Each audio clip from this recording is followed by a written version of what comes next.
We can fight all day and make love at night, 'cause we always figure it out, don't we? Yeah. And we're like the waves on a big blue stormy sea. We're a little messed up, baby, kinda up and down, and we keep falling till we hit the ground, but then we get back up again. Yeah, we're a little messed up, baby, it's never getting boring when we keep aiming for the stars, just you and me. We always get back up again. You and me, baby, you and me.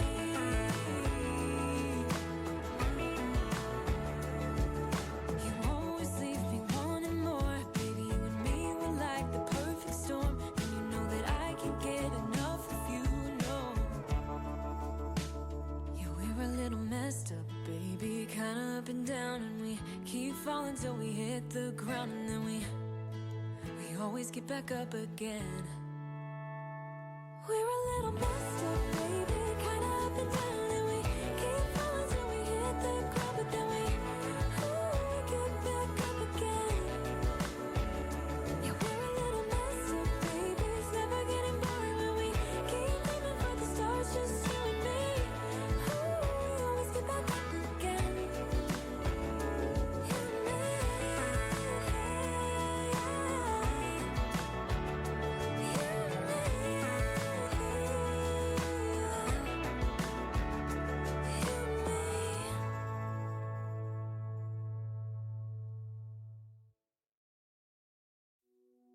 I used to stay up all night trying to find my place, chasing neon lights and looking for some kind of trace to lead me out of darkness, give me a little faith, something to make me stronger, someone who could light the way.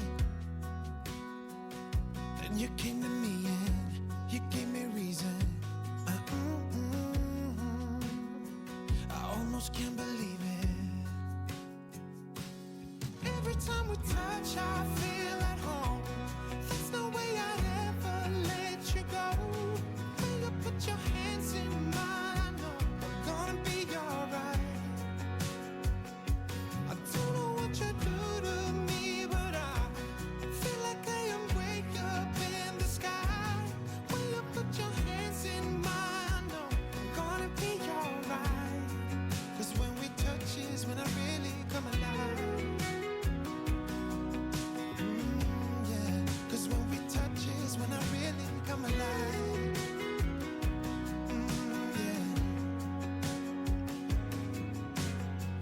I don't know anybody that could compare to you.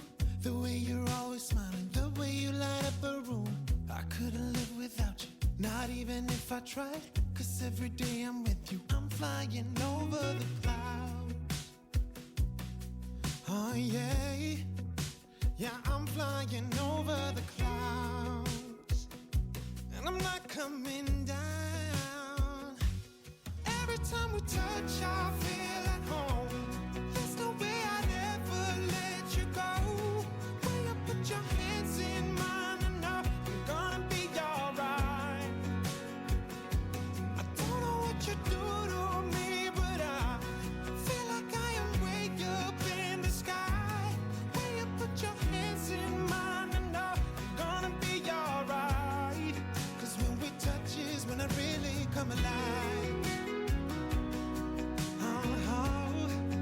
When we touch is when I really come alive.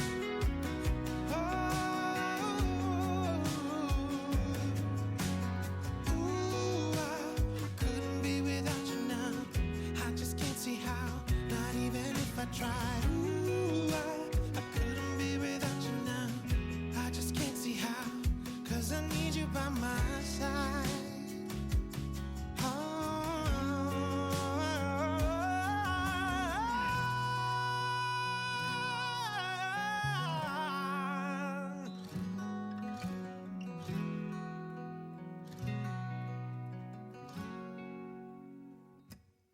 Every time we touch, I feel at home. There's no way I'd ever let you go.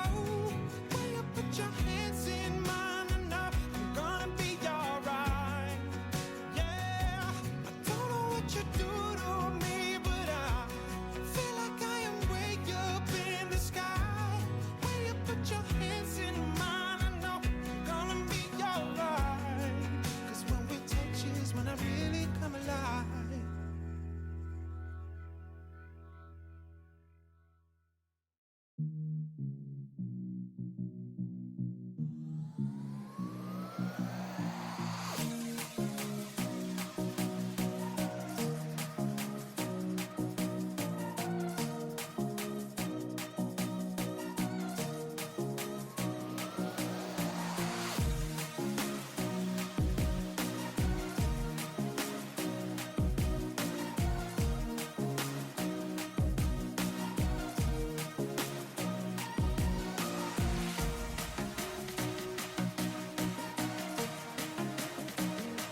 Okay, chat.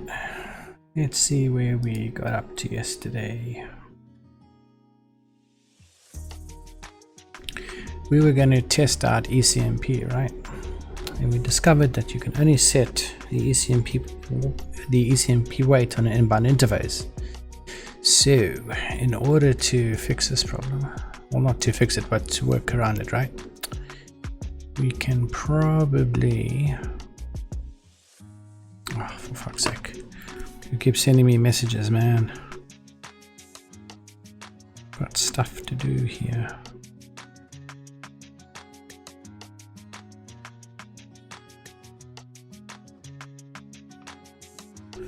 People just need to sort themselves out, man. Okay, so this is going to be what we're testing with, right?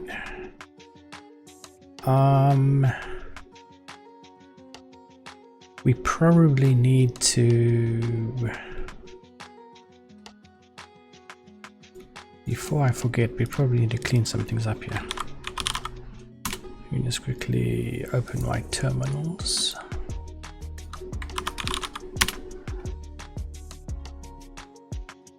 Linspire 10 is out this week as the newest version of this Linux distribution, formerly known as Windows, nearly 2 decades ago. While Linspire went dark for several years, under its current ownership by PC/Open Systems, they have been trying to reinvigorate the desktop distribution the past few years. Linspire 10 represents the latest work for the Ubuntu-based platform. We probably need to remove the ECMP weight from config file here. And this basic is just basic costing.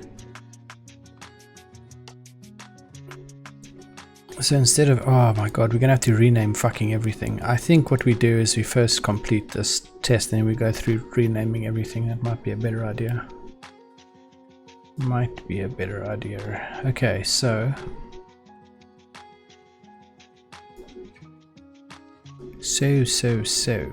we need, probably open that back up again.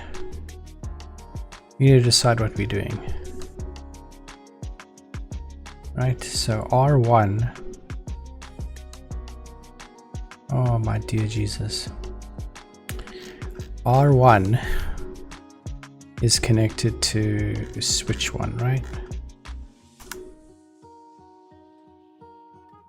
Switch 1 is connected to R... Why is it R2, 3, and 4 in fucking the wrong orders? Oh my god.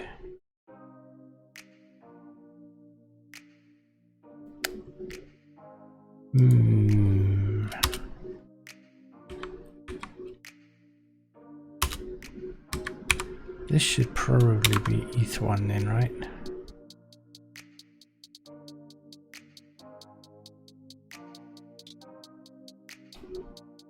What even is going on here?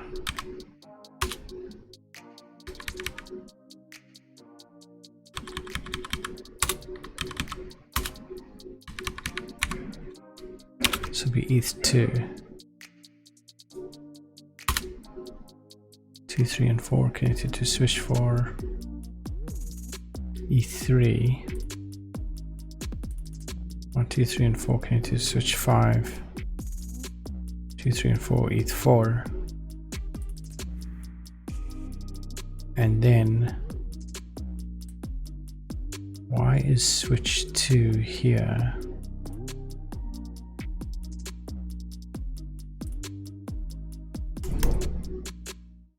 What the fuck is even going on here?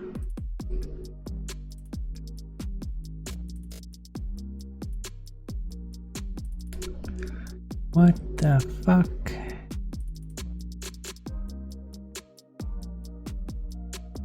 Very good question, actually.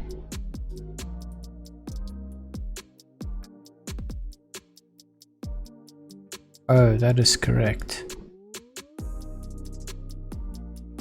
So switch 2 is connected to 5, 6, and 7.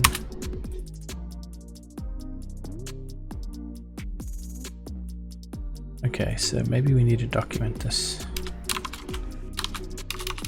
Can we put a hash here as a comment? I guess not. Oh my dear Jesus. How do we comment this shit, chat?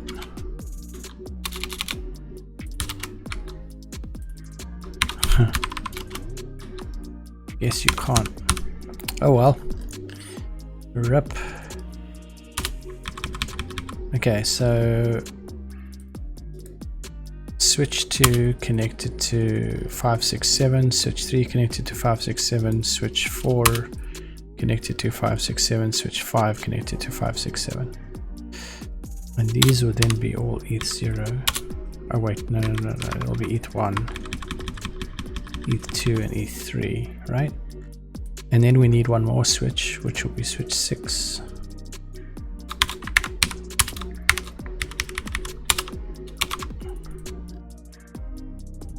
And we will then have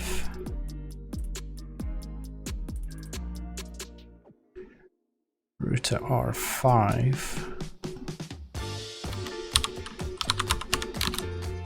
connected to switch S6.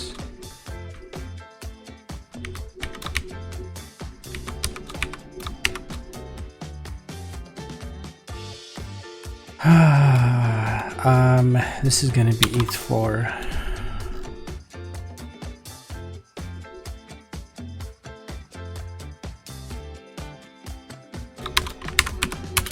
Router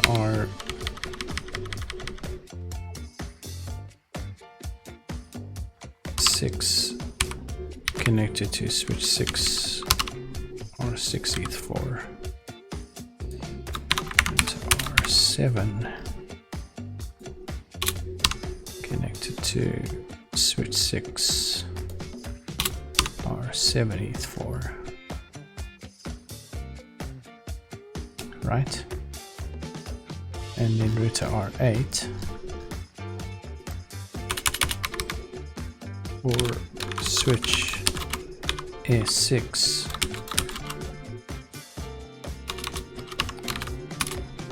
connected to router R8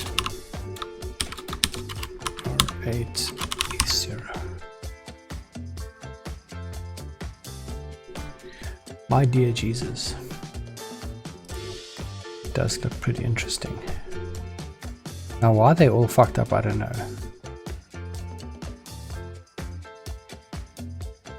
I mean, we got 5, 3, 2, 4. It's not in order or anything. I don't know why it does that.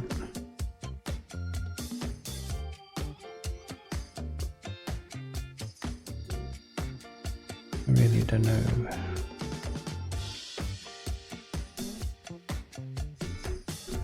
Okay, so that should be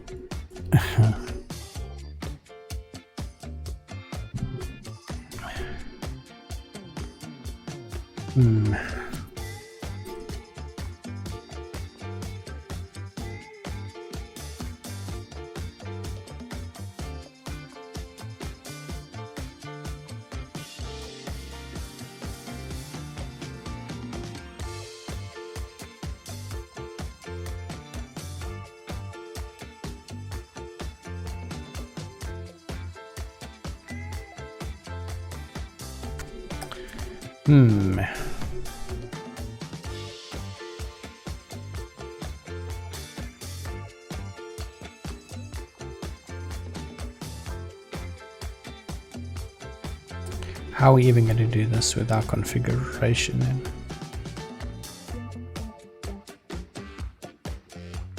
These would be on the same LAN, right? But the ETH1s would also be on the same LAN.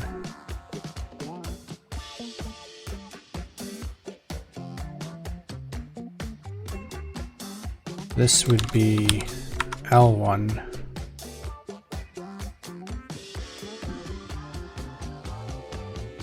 No, not for R1 though.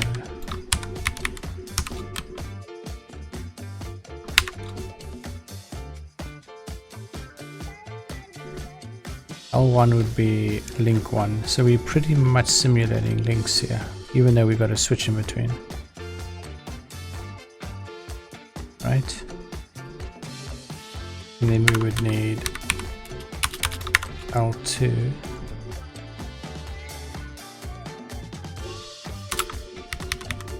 Oh god, this preview is really being a fucker here. L2.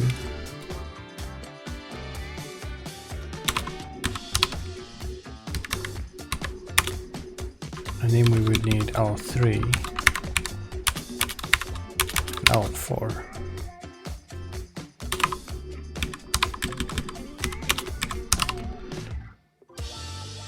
Right.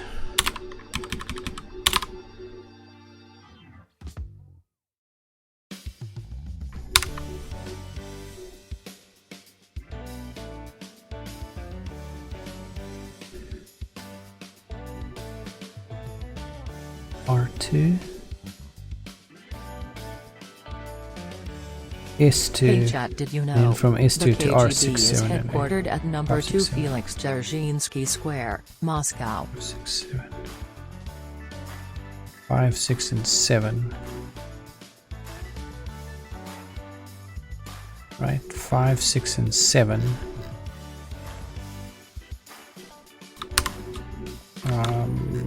We need to probably. These are going to be slightly different because their ETH0 is going to be connecting upstream.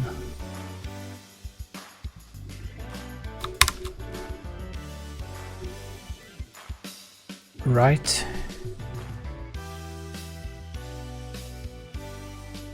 Unless we change it not to use ETH0 here and to use ETH1,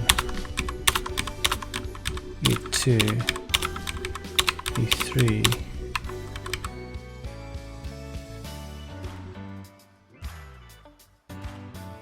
ETH4,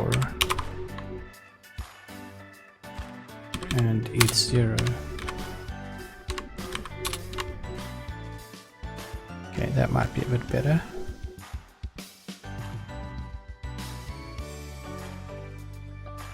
So R5. We would have the second LAN.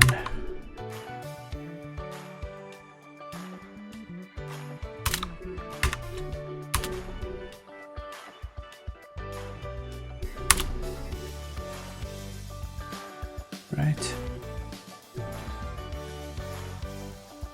Which, how are we even going to number this?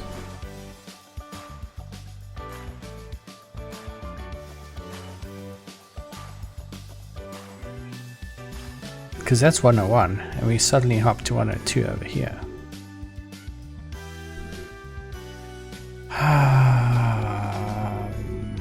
This is going to then have to be something else, isn't it?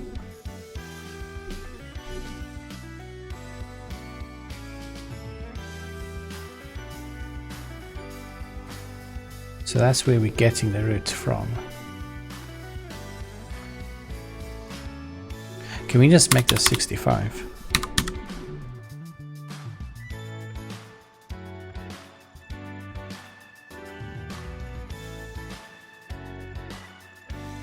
Maybe that's not such a good idea.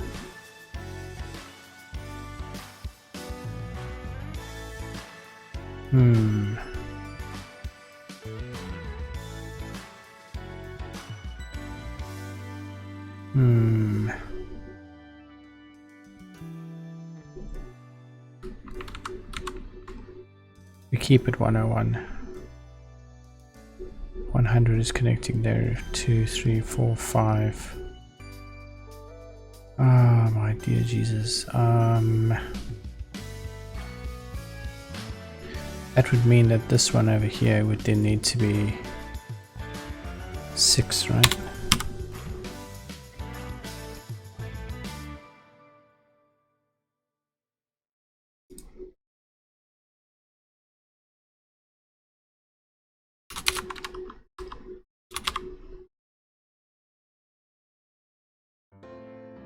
.100.106.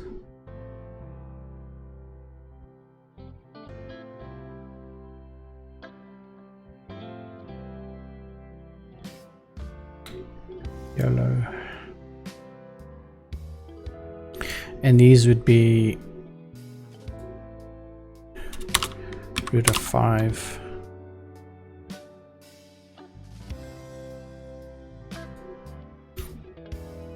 Root of 5. Root of 5. Something like that.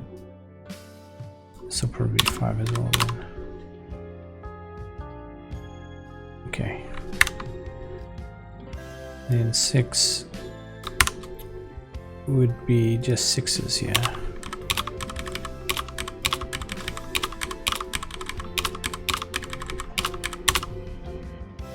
Right, this is a lot of interfaces. 7 would just be 7s then, right?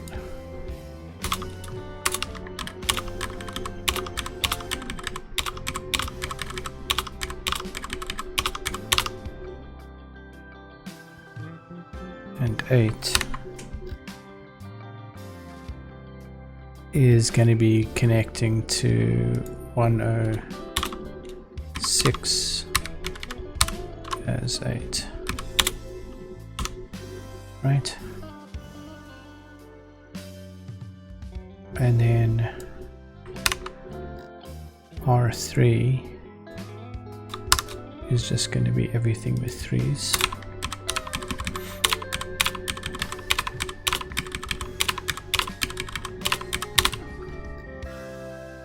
R4 is going to be everything with 4s.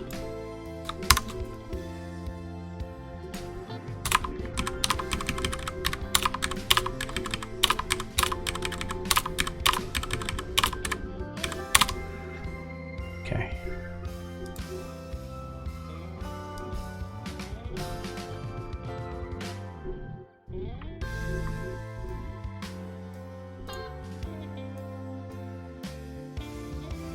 So basically this is just going to simulate a link between L1 here and L1 here, L2 here and L2 here, for instance.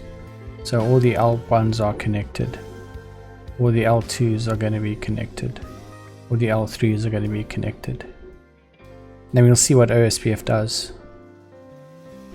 What we should have happening here, right, is we should get a ECMP route inserted on R8 that's equal balance across these, and we should get ECMP routes on 5, 6 and 7 that's equal across all 4 links to the other side. That's pretty much what we're testing out. So if any one of these switches fails, it will automatically shift the traffic between the other links automatically, and then we're going to bring that routing table then into BGP and have the ECMP inside of BGP then. That's what our plan is. So how are we even going to fucking configure this is another story. Huh. Definitely. Oh, here we use 201. Oh, that's definitely an idea. Hang on a second. Can we use 201 instead?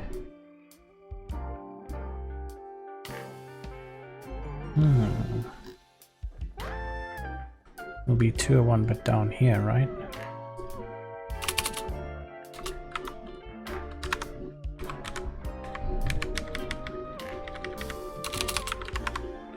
Might be a better idea, to be honest with you.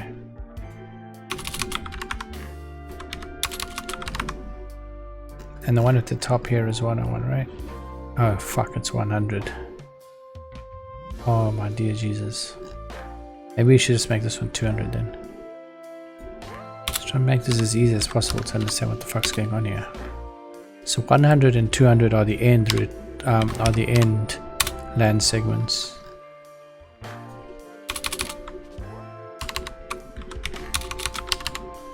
Right?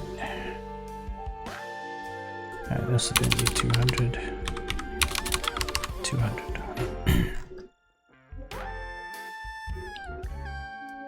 Okay.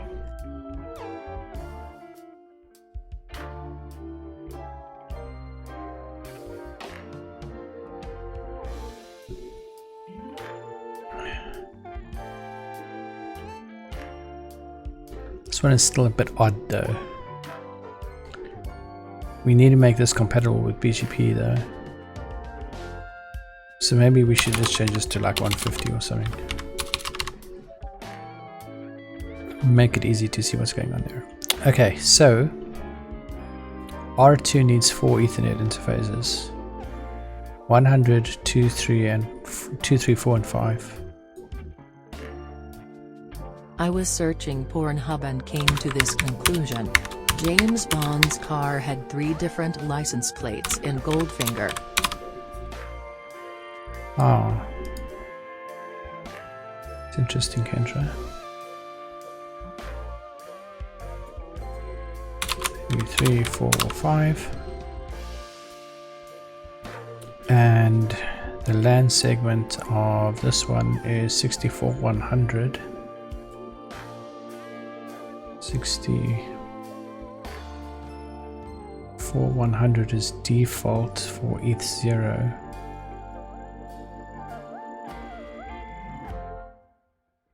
For 102. Okay, and we need to add in ETH2, ETH3, ETH4, and we need to connect ETH0 is automatically connected to S1, ETH1 is going to be connected to S2, right?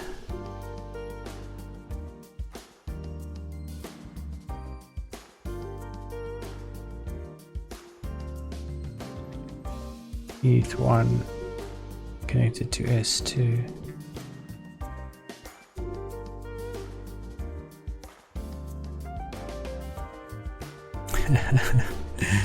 Oh my god, chat. My god, ETH1 connected to S2. ETH2 connected to S3.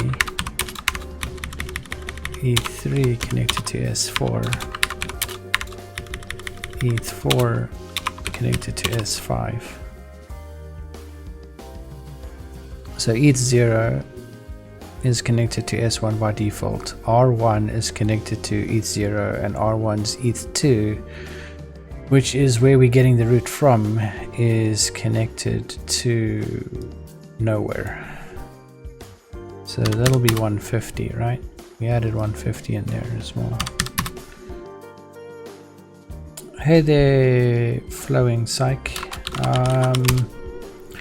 This is a project called BirdPlan. It's a BIRD Internet Routing Daemon configuration tool, and we're testing out OSPF with ECMP over 4 links between 4 routers and 4 routers. So it looks something like this.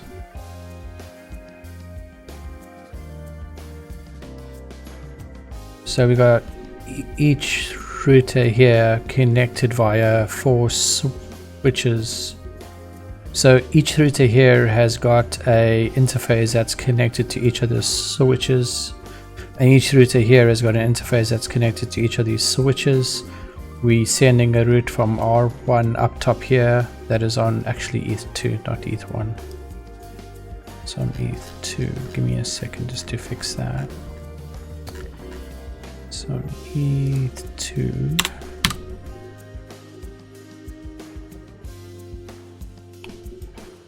So we got a route coming in on, well, whenever that decides to update to ETH2. Why the fuck didn't that update to ETH2?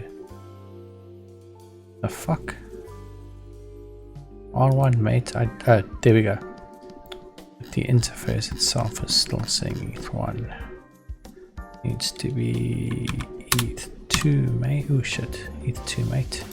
Okay, so we're sending a route in on ETH2 into R1 that's got ECMP over R2, 3, and 4, which has got ECMP over links 1, 2, 3, and 4 to 3 routers on the other side, which is then ECMP into R8, which is where we should be seeing this route on ETH2 equal cost over all three links, and we should be seeing it equal cost over all 4 on each one of these. And then what we're going to do is we're going to flip the costing, or the fuck, I said cost. I actually meant weight. We're then going to change the weighting on the interfaces, and it should automatically change it on the operating system fib. Hopefully. I mean, I'm pretty sure it'll happen. I just haven't tried OSPF in such a fucked up configuration before, but we'll see. It should just work fine. It should do what we expect. And then we're going to be taking this and applying BGP on top of it. So you then should have BGP routes coming inbound to R7 that are then going to be automatically ECMP'd and costed over the 4 links.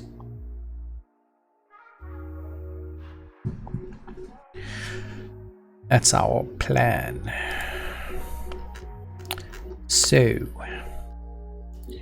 where were we? We've got R1 connected. Well, R1 E0 connected to S1, right? We got R2 E0 connected to S1. We got ETH1 on S2, ETH2 on S3, 3 on S4, 4 on S5. So we can probably actually copy these for the 3 routers. These will be the same for all of them, I think, right? And then we can probably copy the interfaces. These will also be the same, right? And we can then just should probably update these to R3, R4, and we can probably copy them.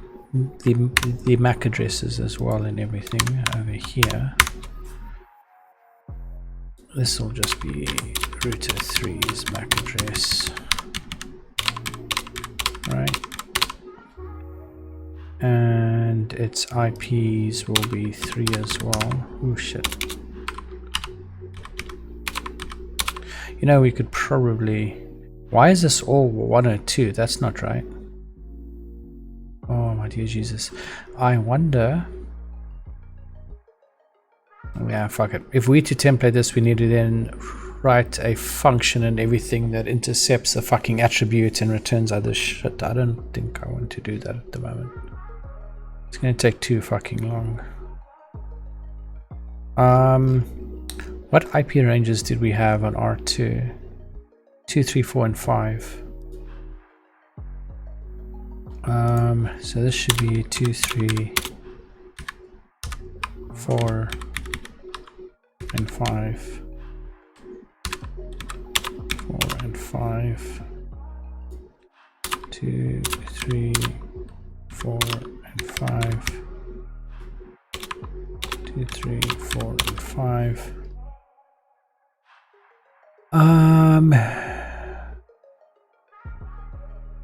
That should be good. Okay. Here's an interesting fact I just found.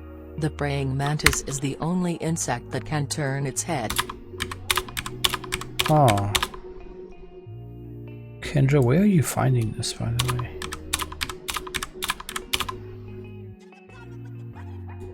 She's gone crazy, man. Okay, so this will then be... Oh, fuck. These need to change to 3 over here, right? Why do I keep fucking missing this shit? And these are changing to 4. Okay, but now we probably need... seeing as R3 doesn't have configuration by default, right? We probably need to add in ETH1 as well. And ETH0. Yeah. R3 is the last one that's automatically connected. So this one over here then needs S1 connected to ETH0.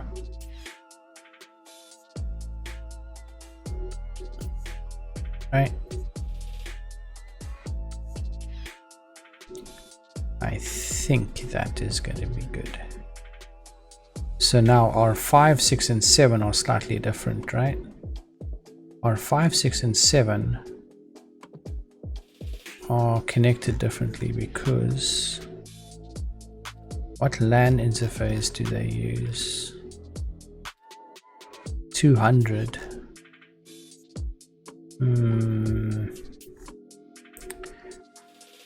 So that's 164 FC00100. But these ones are going to be using 100, 200 and FC00200. Fuck, I suppose it's fine. I don't fucking care. This is taking too long. So what we're going to do here then is we're going to copy this one. Right? And this is going to be R5.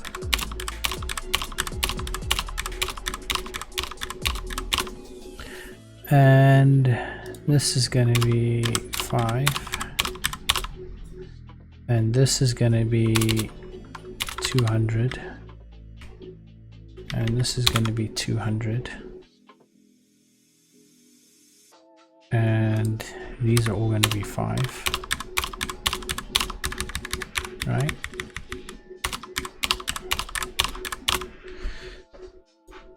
That's R5's interfaces. We can probably copy R5 even, and we can make that R6.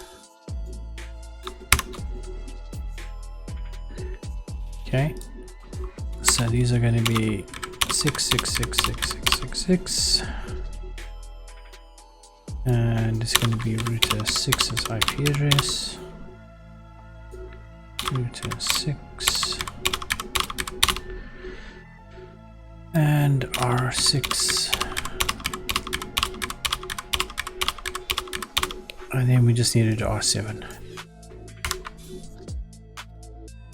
Okay, and we need to do this, these switches as well. We got 6 switches now, right?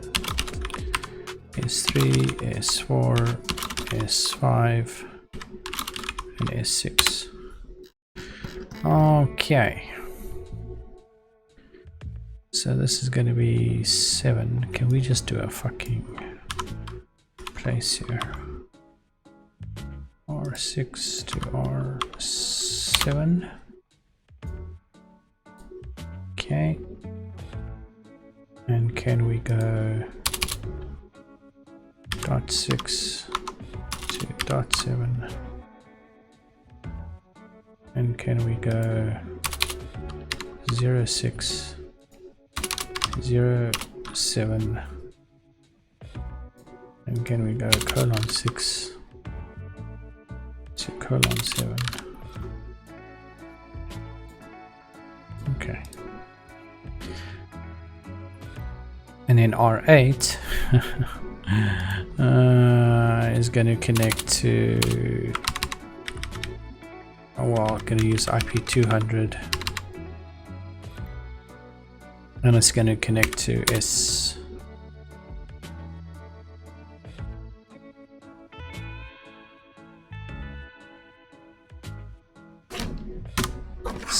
This is then incorrect. This needs to be S6.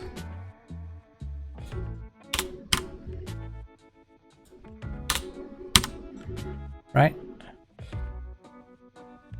5, 6, and 7 have E0 connected to S6, which is to R8. Where's my fucking diagram gone?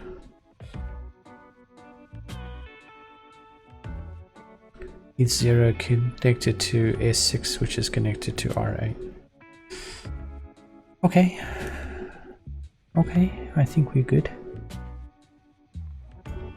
So, how are we going to oh shit, we also need all of the fucking configurations for it, right?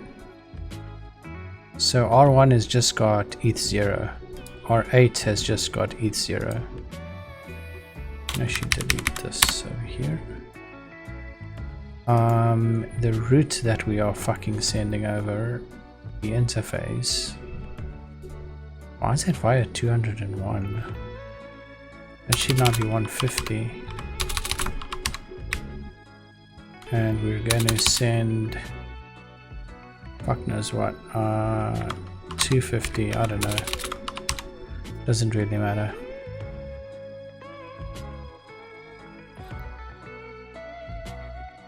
How big is this range, by the way? Isn't that like a /12?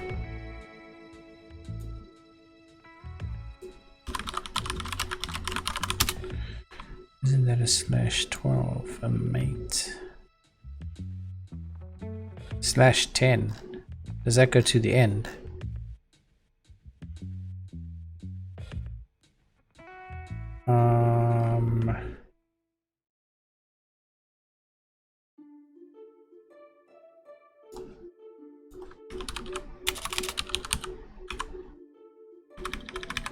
Where's my shitty tool site?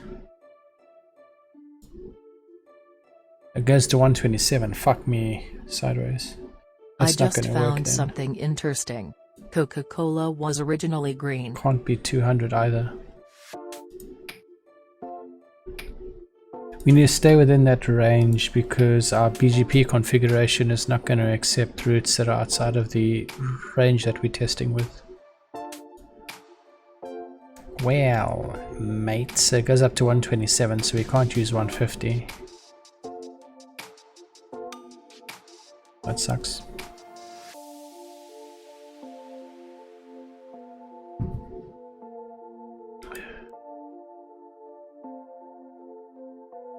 We should have actually started out with better defaults here, to be honest with you. The defaults that are slightly fucking us at the moment.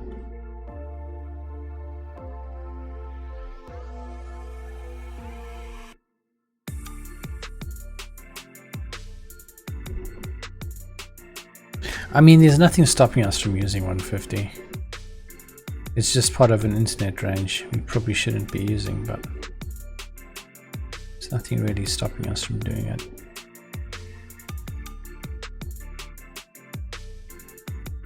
And we're using fucking 200 as well. It's probably even worse, to be honest with you. Maybe this should be then 110.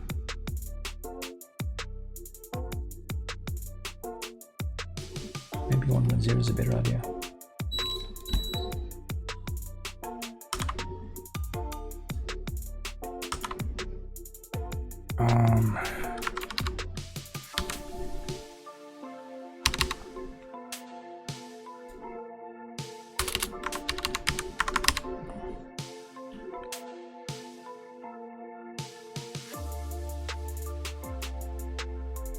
Okay.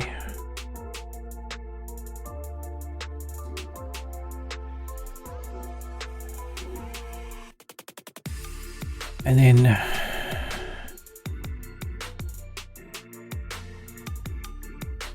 this one over here.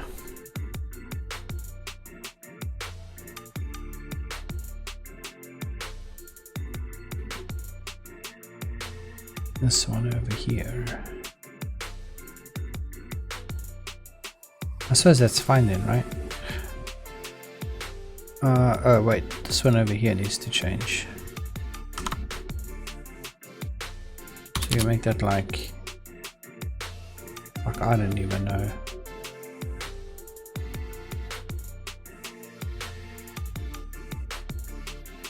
And 27, the last IP in the range.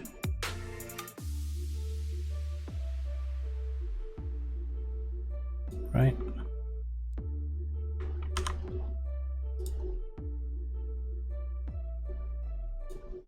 And then this one over here. Maybe we change to the same.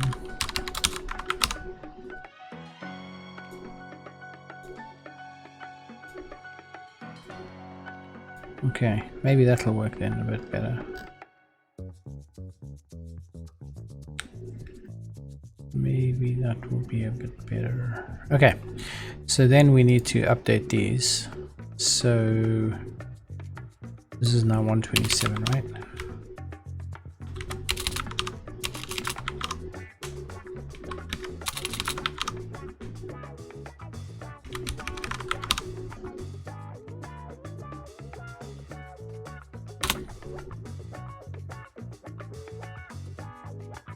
Oh, wait a minute. That's not right. That needs to be a different route via 127. Oh my dear Jesus. 126 then. Or 120. Make that 120, fuck it, don't care. And that's via 127. Okay. So we haven't got the static route documented, have we? No. It's fine, fuck it. It's just the interfaces that we need. So R2 is going to have how many interfaces? 4. I'm wondering about this hello time. These are very low values that we have here. Oops. I suppose it will definitely test BIRD's resiliency. So we need ETH1, ETH2, ETH3, ETH4. We don't really... I suppose that's fine. And this will be the same then for R... Oh shit, not R1. R1 was fine. That's the configuration for R2, 3, and 4. 2, 3, 4. Actually, it'll be the same for 5 as well, right? 5 and 6 and 7. They all got 5 interfaces each. And then R8 just has the one interface. Chat, are we going to test this? Let's just rename it to something else. Hang on a second, this is close saved. To rename interface ECMP, wait. Okay. And it'll probably be just the basic test we're going to do here. We can probably remove the costing stuff.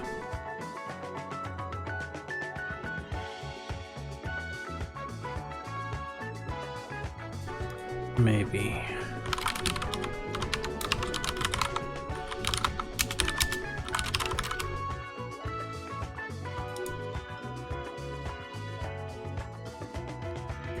We don't need the config file cost.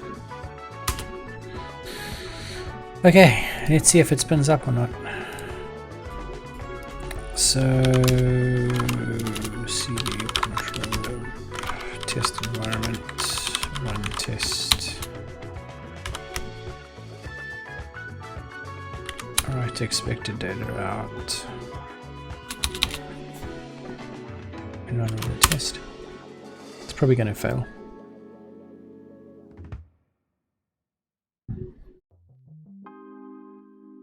Set it up. It's taking a while on testing BIRD status though. Well, that's not too bad. It's actually not too bad at all.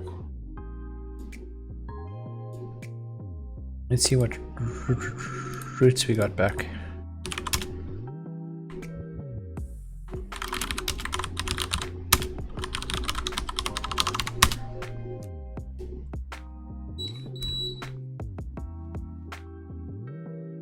Okay, well, there we go. There's our ECMP route. To 102. Where's 102 though? 102 is the LAN segment, right? You're looking for? Not 102, probably. Uh-oh. There might actually be a problem here. Oh no. We're actually looking at R8. Let's just see what these things have on them. We got R2, that's got 102, 103, 104, 105, 110. 110, it's got a lot of fucking routes.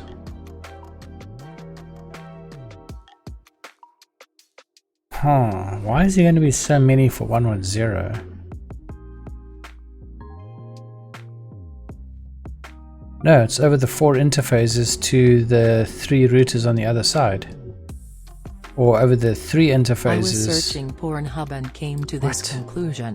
Cats have over 100 vocal sounds, while dogs only have about 10. Yeah, so this is completely balanced to 3 routers over 4 links.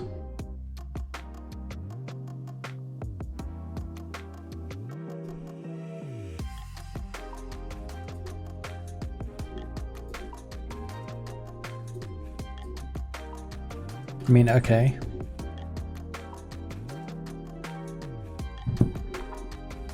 ECMP for the win, I guess.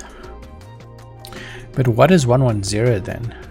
Kind of forgot that already. What was 110?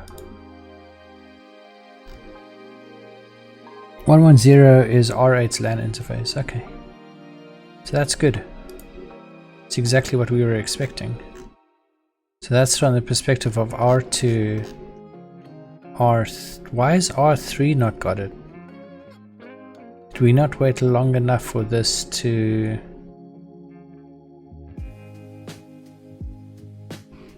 Oh no, there it is there. Okay, cool. That's fine. That is perfectly fine. And R4 should have the same.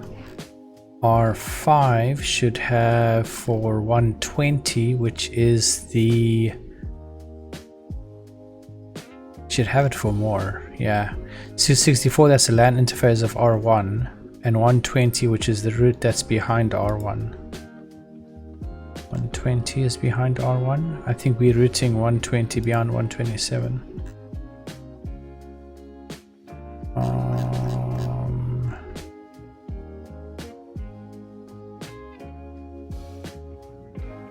Are we 120 beyond 127? That's right. So R5 should have 120 via the links that we have. So that's correct.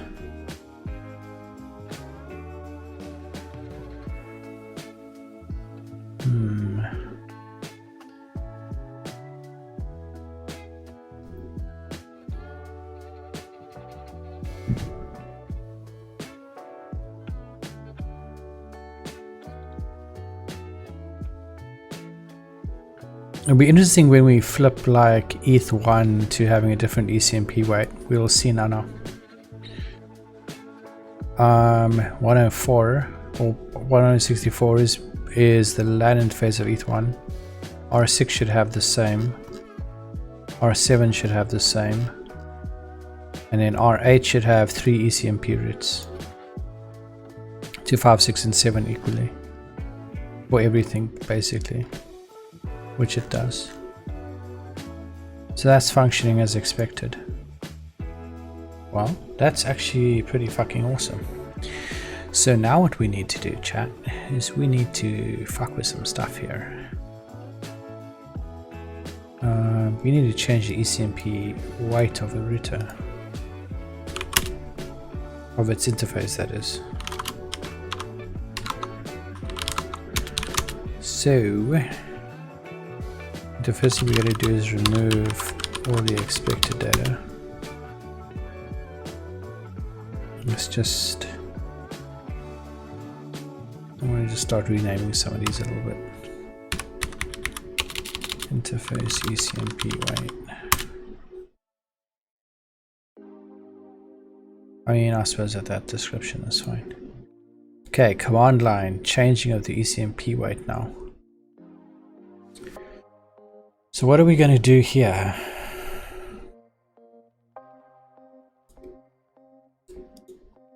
Just give me a second just to check my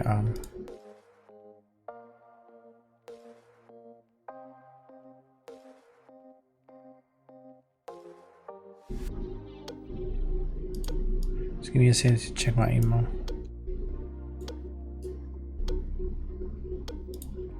Jesus.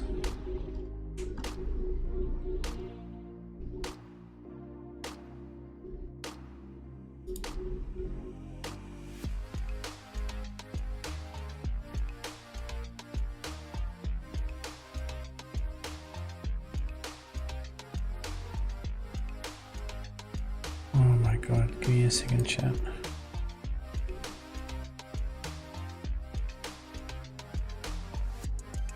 Give me a second.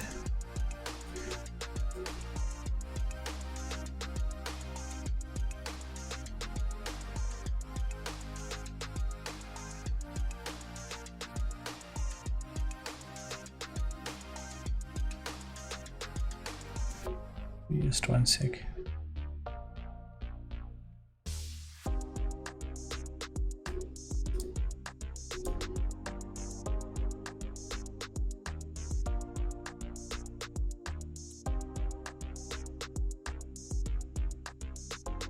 Why do people insist on fucking bombarding me with emails when I'm trying to do important shit? I just don't fucking get it, hey? I never understand this. Maybe one day I'll understand. Say I'm gonna be busy, and then suddenly more emails than on a day I say I'm not gonna be fucking busy. I just fucking delete everything, I don't care. Said I'm gonna be busy, mate. I don't need more shit to do.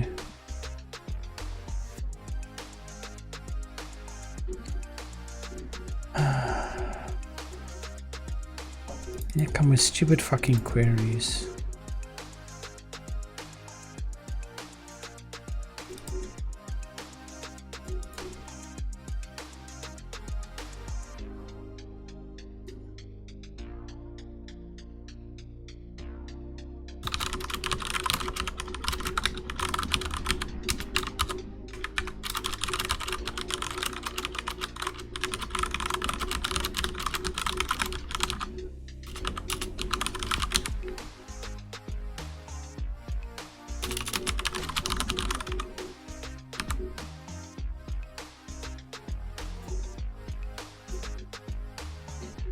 Okay.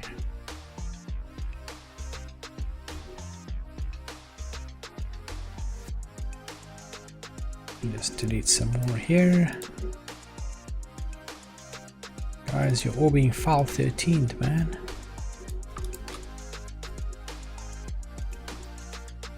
Fucking file 13 everything, chat.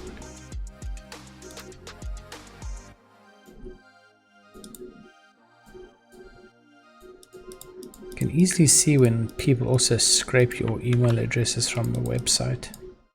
It's pretty fucking obvious. Anyway, where were we? So we need to change the ECMP weight of something then, right?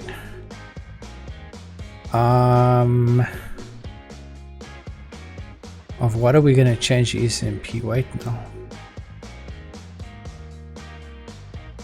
Oh.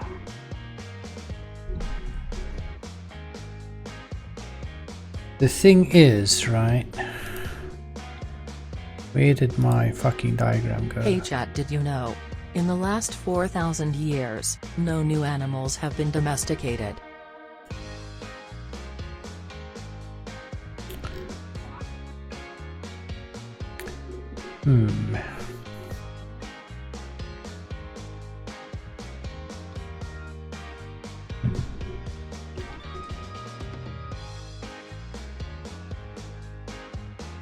The thing is, so if you have got a, seeing as they all are on all 4 links, right?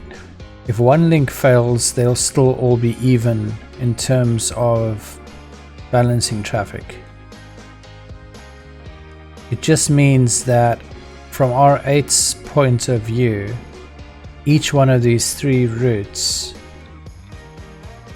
is equal. So you can't remove an interface off of R5 because then R5 would be balanced over 3, R8 would be equally routing at 111, and 5 would then be routing it over 3 interfaces instead of over 4. So I suppose that's fine. Now how are we going to change the ECMP weight to test this? Should we just change R7's ECMP weight of, maybe we need to change it on a specific interface? Might be an idea. So maybe ETH2 or something. we just flip the ECMP weight of all ETH2s and we check what the weights are then on R6, 7, R5, 6 and 7. So maybe we do that. R5, we're going to change the ECMP weight then on ETH2.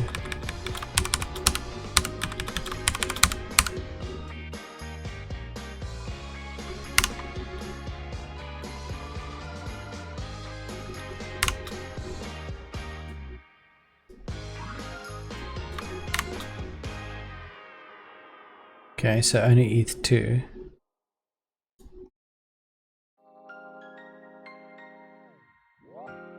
And it'll be on 3, 4, 5, 6 and 7, right? No, 5, 6 and 7. I mean, we could do 2, 3, 4, 5, 6 and 7. That might actually be a better idea.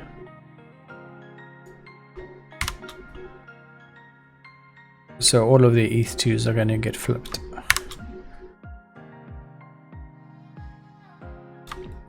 To a different cost. And we're going to set the ECMP weight to 2, which means it should suck in more traffic.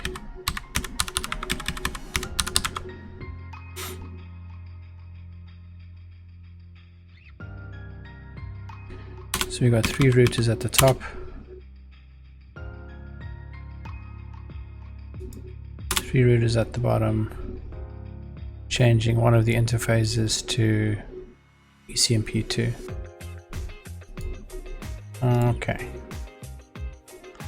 Let's see what happens with that, mate. I mean, it should be fine, right?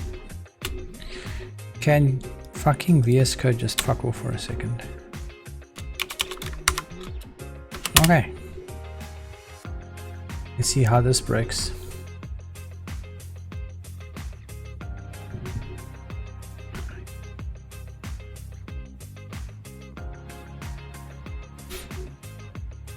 Didn't fail on setup. Okay.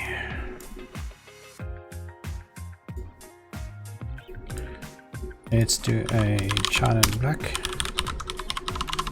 Oh shit, fuck, can't remember what my password is, chat.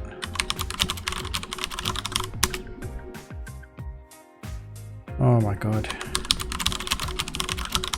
Oops, that's definitely not the right password. I don't always fucking forget. Oh, don't say it's going to lock me out now. Oh no, it's fine. Okay. So what do we have? We've still got ECMP over 1, 2 and 3. But we've now got ECMP weight of 2. Fuck yeah. It's exactly what we were after. So now ETH2 is going to suck in twice as much traffic as the others would in terms of ratio. So now I'm not sure how good of an idea all of this is, but it's working as expected.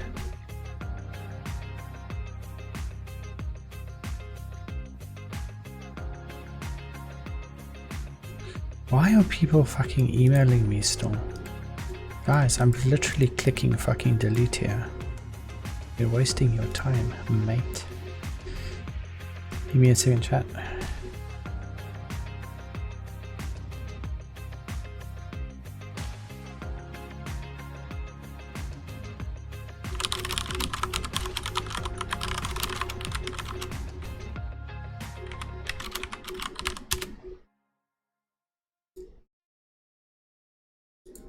Okay. So it's definitely working as we expect. So if we rerun those 2 tests now without writing expected error out, we should not get failures. They should be consistent, right? And we should just get passes. Let's see what happens. We shouldn't get anything changing. Seeing as yesterday we updated our next top counting. Should be good now. Fuck yeah. Okay, give me a sec.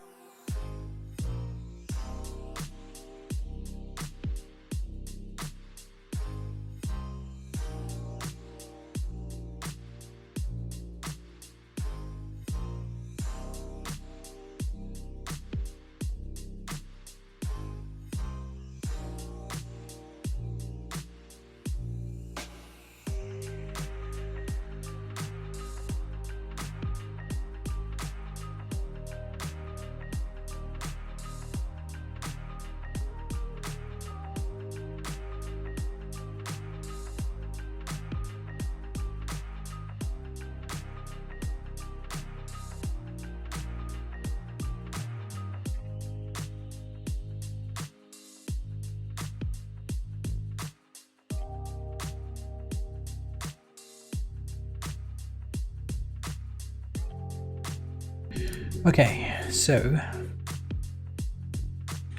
that's good. Let's try the other test,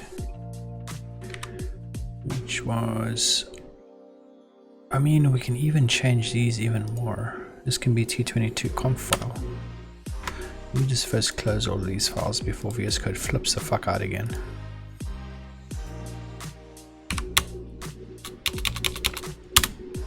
Okay. So our T10 basic test should now also still pass. Oh shit, it won't, because we haven't written out the fucking files, have we?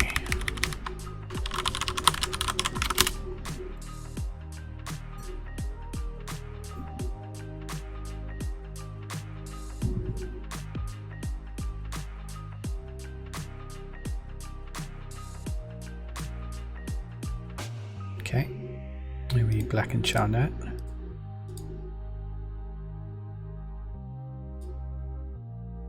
I just found something interesting.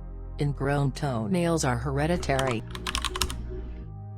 No code without bugs. Well, our CI tests pass. I don't even know how many there are now. I think there's like 68,000 or so. How many were there yesterday? It passed for like the first time in like 3 weeks or so. There's 80,000 tests that we're doing at the moment. 80,353, which takes 4 hours and 16 seconds with 4 threads, and they're all passing, so I'm pretty certain there's no bugs at the moment. I hope so. Hope there isn't, I mean. Okay, so if we now retest this, we should get passes now. Right? Shouldn't have anything that's changed. Everything should be good.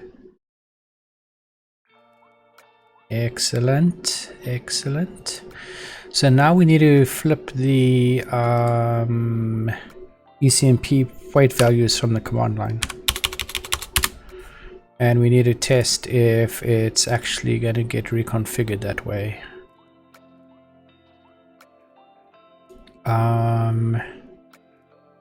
I wonder if we shouldn't rename these slightly.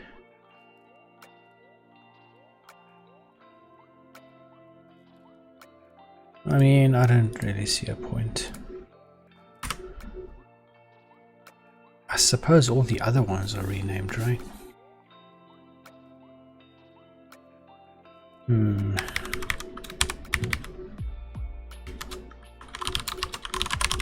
Don't really think it's necessary. Okay, so we are going to start off with all of them at a ECMP weight of 2.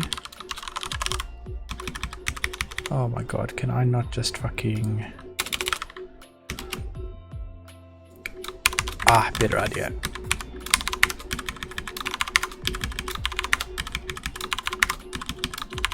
Okay, ECMP weight of 2. Here's our groups of 3 routers. And which interfaces that we were changing? I mean, I suppose we can change any fucking interface, it really does not matter, right? But it was ETH2 that we changed. So on R2, 3, 4, 5, 6, and 7, we're going to flip ETH2's weight back to 1. Right?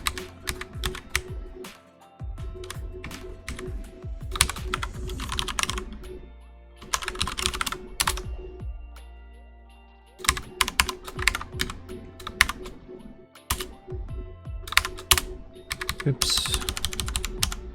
So this is going to be R5, 6, oh wait, 2, 3, 4, 5, 2, 3, 4, 5, 6, and 7.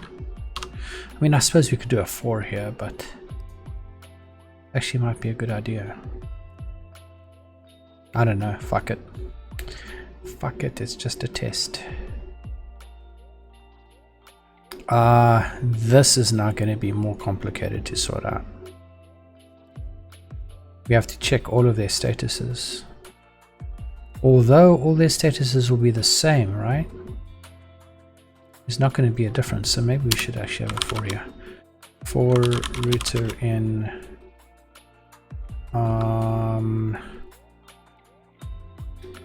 hey there, KHPS official. We've got progress, mate. Things are working. Oh shit, I'm on the wrong fucking screen. Here we go. That's a bit better.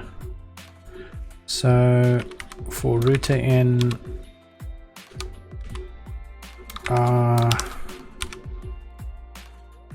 what fucking brackets do you use for a 4 even?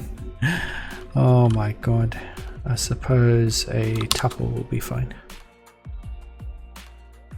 What do we use in our configuration? Hang on a second. What do we use? Let's make sure things are slightly more consistent. Where the fuck is that? Where the fuck do we have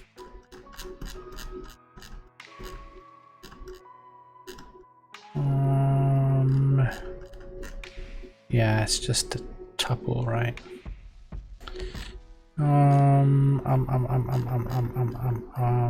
We were over here. This is going to be R2, R3, R4, R5, R6, R7, and we flip all of their costs, right? And we can just add a router over here. Okay. Yeah, man, it's pretty good.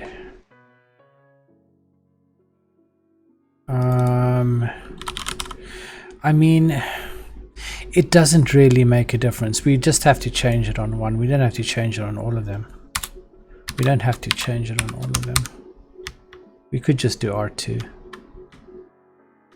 It does not matter at all. All we're doing is we're making sure that we run through the OSPF interface cost set code path, and we're doing a router status to show the configuration, which will cover that code path, and then we do a reconfigure. So it really does not matter which one we do it on, to be honest with you. Cost is all going to be 10.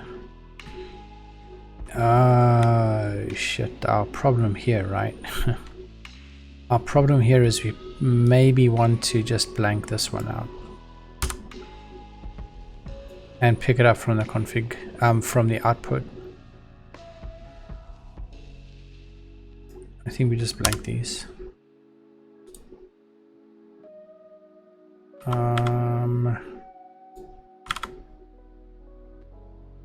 Okay, and then yeah, if we were to do all 6 routers, we would have a lot more code here. We don't need any more than we have. As long as we cover that code path, it should be fine. So then maybe even we just need R2 here even. That should be fine.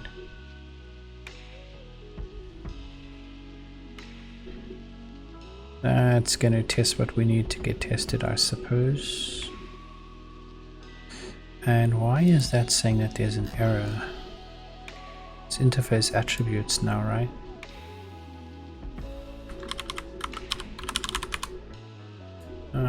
We might have to rename some things here a bit.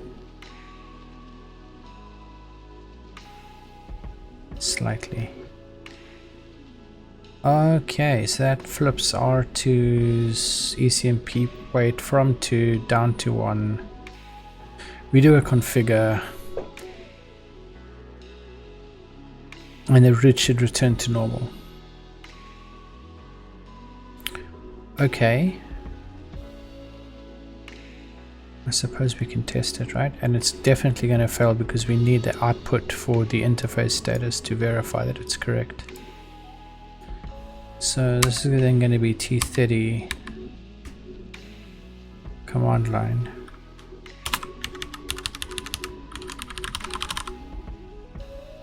Right.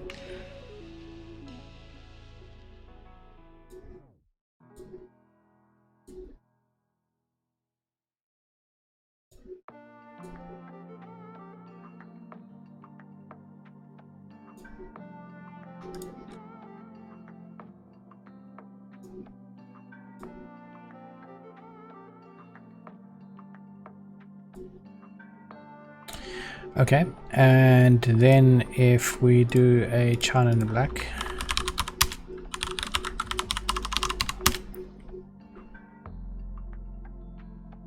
I was searching Pornhub and came to this Oh God, conclusion. not again. It is illegal to hunt camels in the state of Arizona.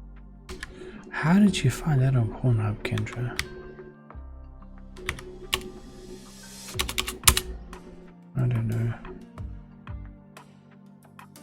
Okay, that will fail. Let's check what our... Here we go. This is what we need. We need this structure here. We need to check that if it's correct or not.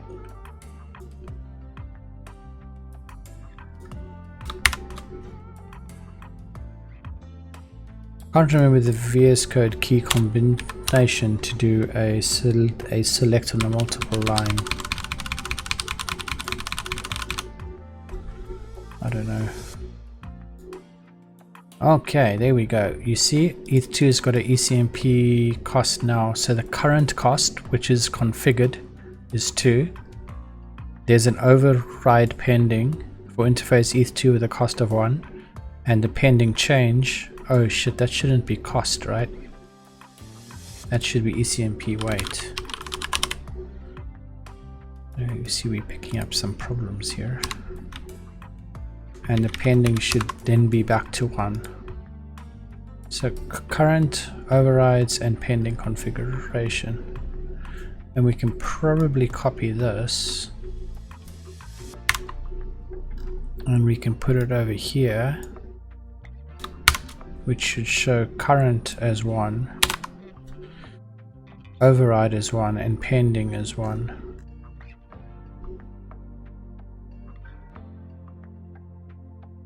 Okay. Maybe that is gonna work. Yeah, it's right. Let's just delete the data we got now.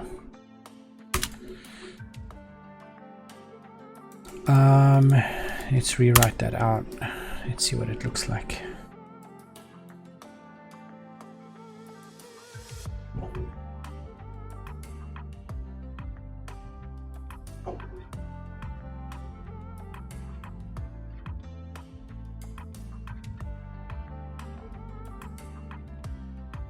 Let's do a China in the black.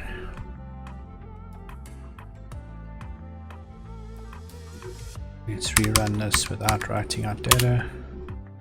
Maybe it passes. Maybe I made a mistake. I made a mistake. Fuck. Okay, let's check this. What have I done wrong here?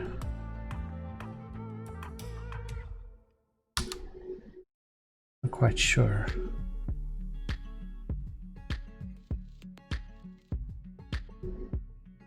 Not quite sure.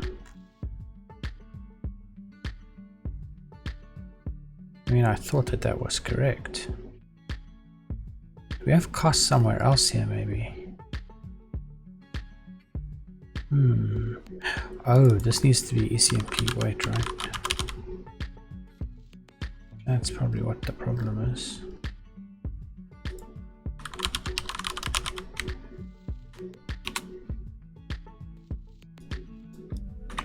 Okay. Let's try that again.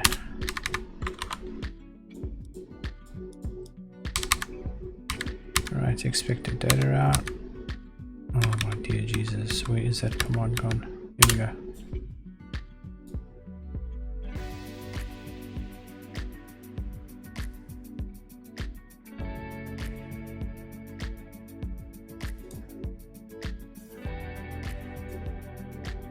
Let's do a China black again.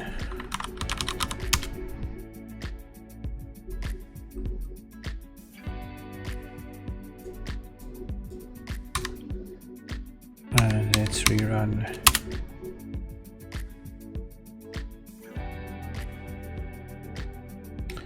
We still have an issue here. What the fuck, mate? Overrides is not the same. Why not? I can't spell ECMP. Wait, that's the problem. Is it an underscore? Yeah, it's a fucking underscore, mate. That's what the problem is. Okay, well, we shouldn't have affected anything. Here we go. Looking a bit better. Or not. What failed now, mate? Oh. Everything. Okay. It's clear our expected data. Let's rerun that again. That shouldn't have changed though. I'm pretty sure that shouldn't have changed, but we'll see now why it did. Maybe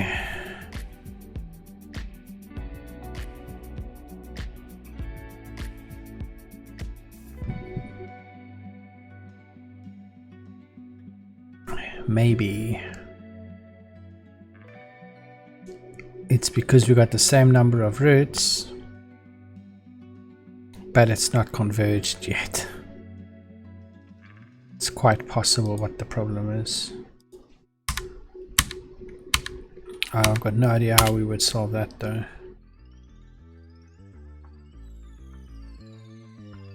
Let's check that again. I'm pretty sure that that's what the issue is. It's not converged. We're only counting the next hops. We'll have to take one of the routers down or something to make a chain. Oh no, it's fine. Okay, cool beans. It works. Okay, let's verify this one last time.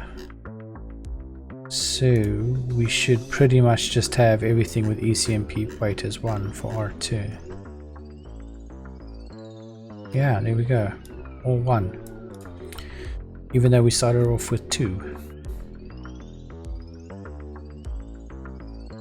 Okay.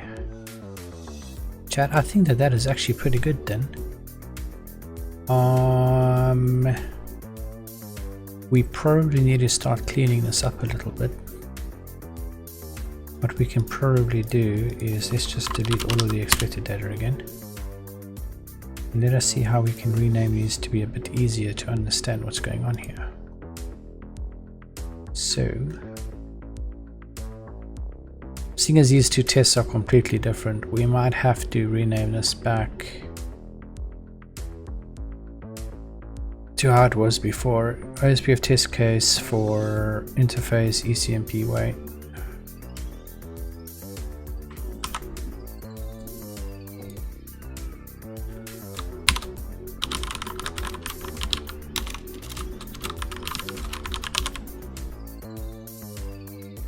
Right.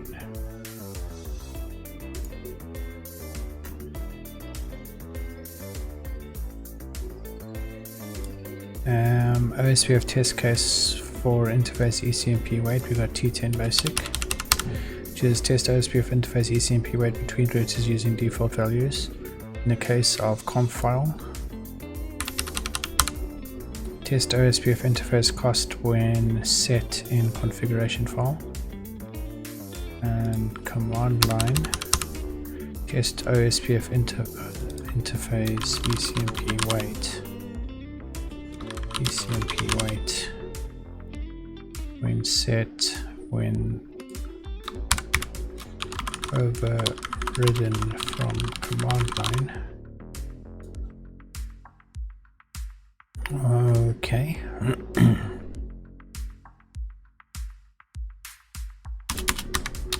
We're testing our router R2, R3, R4 connected to R5, R6, R7 via 4 links. I just found something interesting. All of the clocks in the movie Pulp Fiction are stuck on 420, a national pot smokers' hour. Oh. We can rename this. CF interface ECMP weight tests.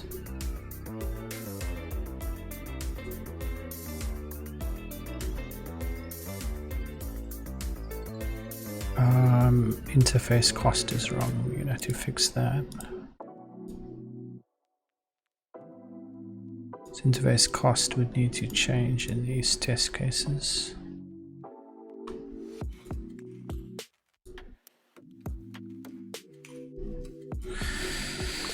Okay, and then these ones, interface ECMP weight.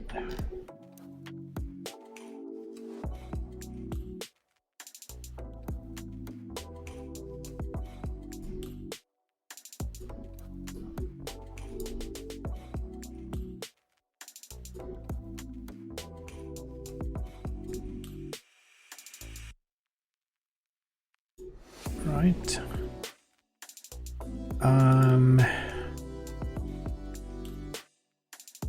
I'm wondering if we shouldn't rename these. I mean, every other test we have has got a basic sort of different name for each of them.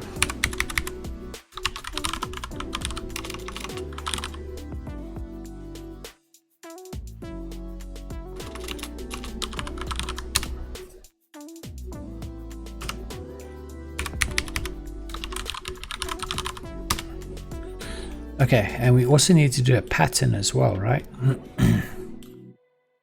For the interfaces.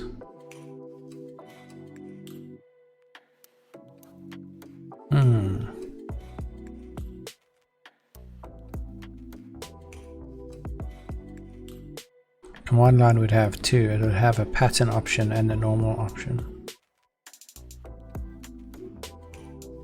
We'll do that shortly. Okay, I think I might be somewhat happy with this. Apart from the function name, I suppose it can actually stay how it is. It doesn't really matter. Okay, let's check our cost. This one needs to probably change name. If you look behind you, it is that guy Robotic Head. Oh no, that doesn't sound good. Hey there, Robotic Head, how's it going, mate? What are you up to? Where is Kendra? Kendra, I need to DM you, mate.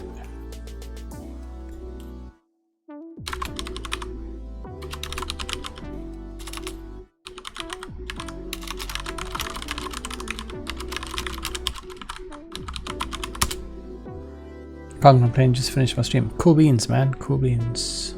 I hope you had a great stream, mate. Robotic Head is the best. He is my favorite. Oh God, Kendra, Jesus, mate. We can probably delete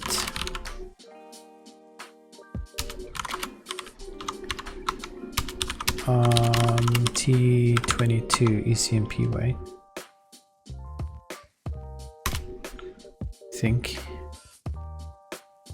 How did we name these now? T10 basic, T20 config file. So Robotic Head, I want to show you something, mate. Look at what we created, which is actually working. We created a spider with many legs. Oh my God. That works, by the way.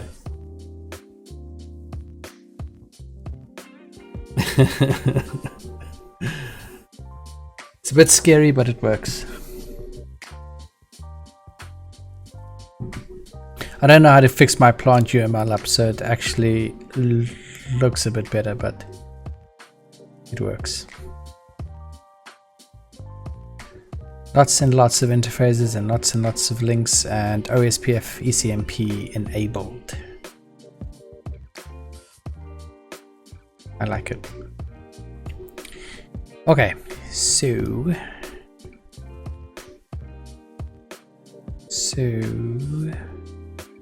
this is going to change from interface attributes to interface cost.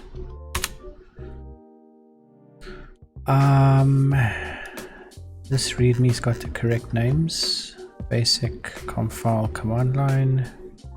We can probably copy this. Oh, yeah, man.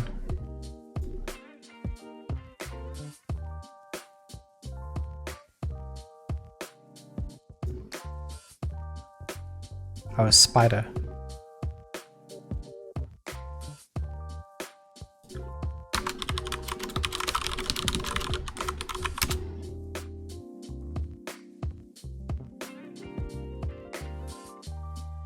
I don't know about neat.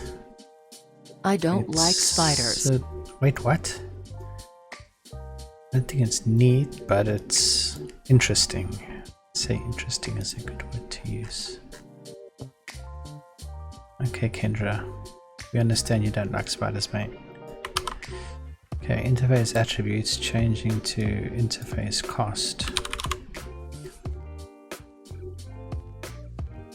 Okay. And our little readme file. This is going to be T10 basic, T20 conf file, T30 command line. Oh, one thing, right? Our code coverage kind of got reduced a bit. We're at 95, it's now 87, but we'll bring it back up again. I think it's all of the command line options that we've added. Some of them are pretty low in terms of their coverage at the moment, but we are up to 80,000 tests now, which is fucking insane. From 68 the last time we ran to 80,000, so we've added like 12,000 more. So at least we can say for certain that 80% of the code is fine, right? That's pretty much all we can say here. Or 87% is fine. But we will get that to 100. The other 20% is probably okay as well. It's probably just exceptions and shit all over the place.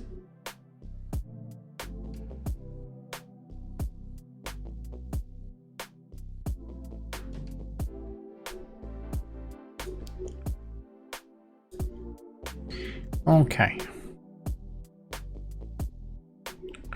I just found something interesting. Oh God, not again. The average person spends about 2 years on the phone in a lifetime. Okay. That's a lot.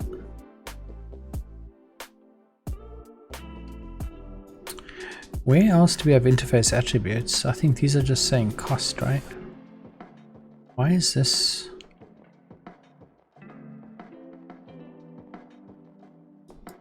Oh, this needs to say interface attributes. Okay, that's fine.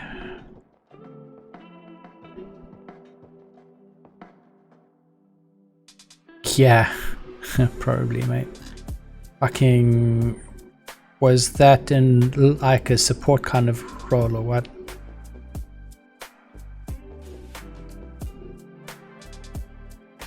Interface attributes. Interface attributes. This can be renamed interface cost test. Interface cost. Test case for interface cost using default settings. Using config file. Support for a horrible product. God.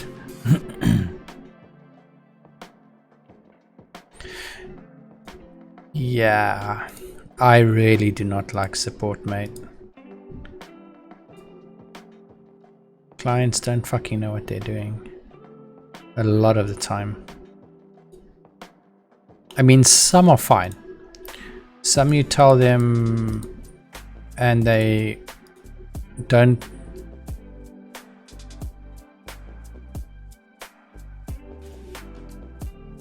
moan and complain, and in some you tell them something like please send a trace route, and then they fucking go off and say, oh, but why do we have to send a trace route, or they do not send one, or they do something really fucking stupid like that.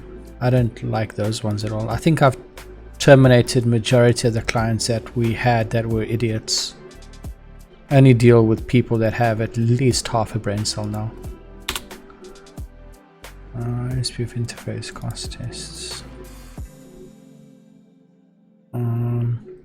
What language is this? This is Python. These are just the test cases that we have, so it isn't like really clean or anything. It's just,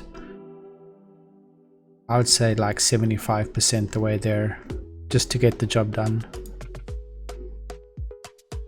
I'm just checking that all the naming of what these tests are for are correct. Okay, so these I think look okay, right?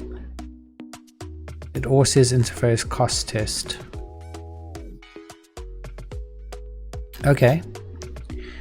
I think we can run these two sets then.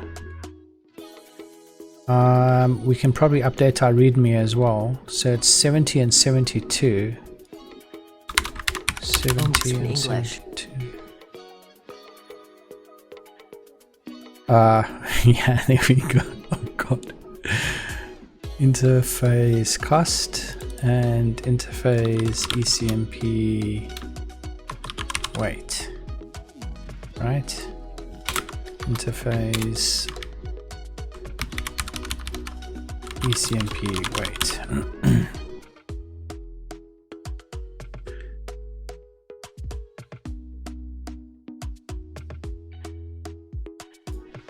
Yeah, it is Python. But just like I said, it is just the tests that we have for our code also, so it's all over the place, and unfortunately PyTest has its quirks and shit in terms of how you do your tests and stuff, so it's not ideal how the tests are looking at the moment, but there's not much we can do about it.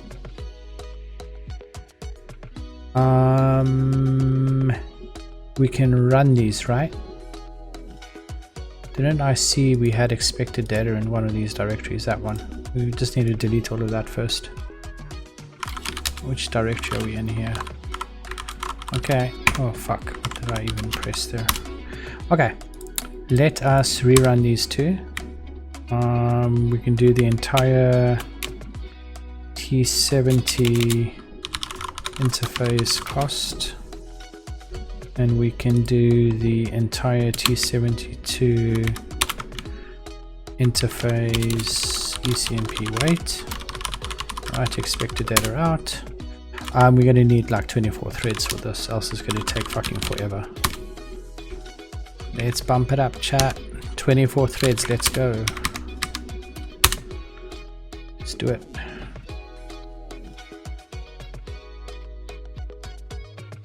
Blast the system with a few hundred or a few thousand interfaces being created. This should do them all at the same. Oh shit. Oh, that is expected. Don't worry about those failures. That's perfectly normal.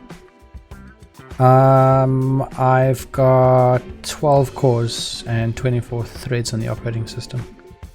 And for memory. These tests generally take quite a bit of RAM for some reason. I just found something interesting. It's quite a bit of output, Mount chat. Olympus Mons on Mars is 3 times the size of Mount Everest. Jesus, that's a fucking huge mountain, mate. Okay, let's go to T72. Let's black and shine that as well. And let's rerun that without writing out our data we need.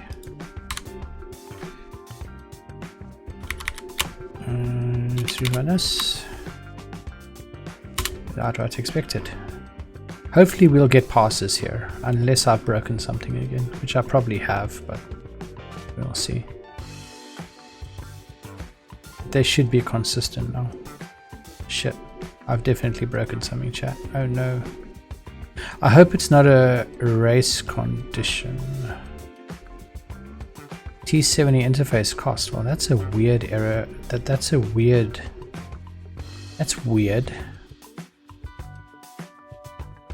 It's weird for it to fail there though. Oh. How did I break that then? Hang on. So the other one is fine, right? T72 appears to be fine. It's just T70 that's buggered. Let's delete unexpected data again. I think we just need to rename some of these too. Here we called it _default config file and command line. So this needs to be called _default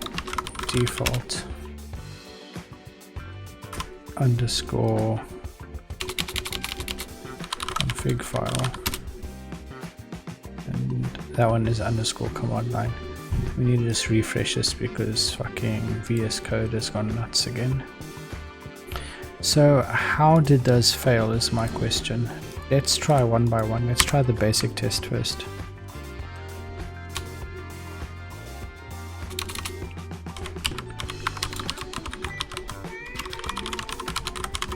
And let's see what's going on here.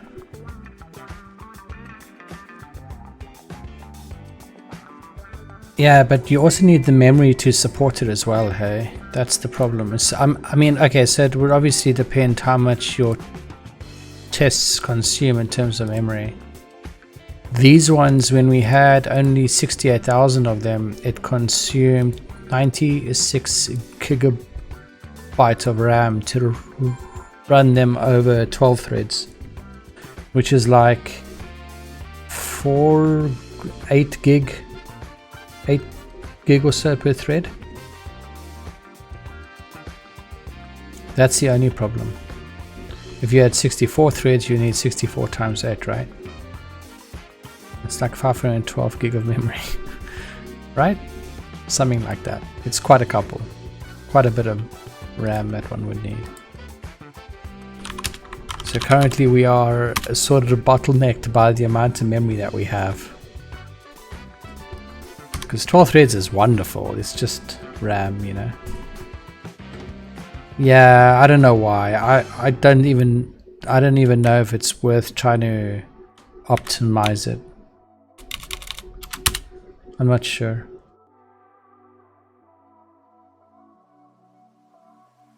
I mean, you could just create a swap file on NVMe. That would probably work. It might be a bit slower, but with 24 or with 64 fucking threads or cores even, I don't think you'd really care, right?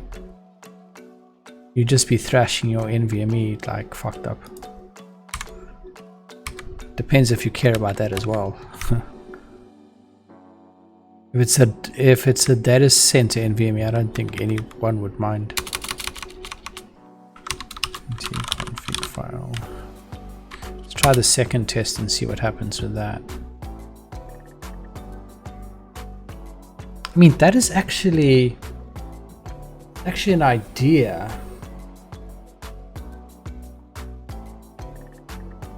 It's actually an idea to just create a swap file on NVMe's.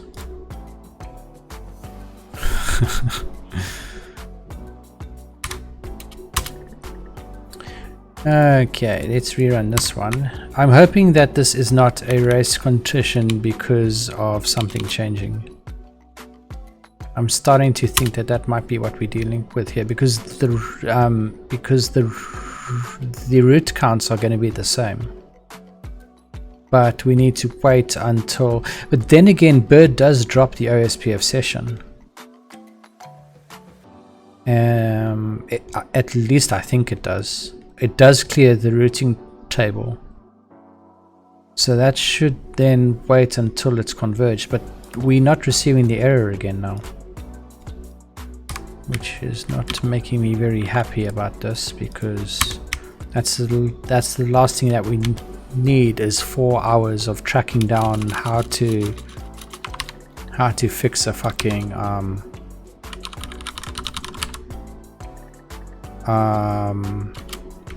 convergence issue with OSPF. I swear, OSPF is the absolute worst to try and test out.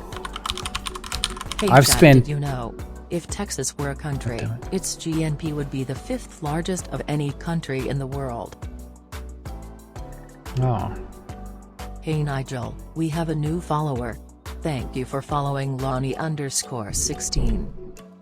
hey there, Lonnie_16. How's it going, mate? Thanks a lot for the follow, man. Greatly appreciate it. Thanks, man. Yeah, so I was saying that OSPF is the absolute worst thing to try and test for in terms of convergence and shit, because certain attributes change when the routers converge. And if you're counting the routes to make sure that you got the routes that you need, it does not work that way, because an attribute will change and then it'll throw your, if you're comparing 1 for 1, it'll throw out a failure instead of a pass, even though the routing table is pretty much the same, except for an attribute that's changed. But I think with our next hop counting that we added yesterday, that, I don't know, it might be a thing of the past. We'll have to see now. We'll see now when we run all of these again. Because now we've just ran these and they pass fine on their own.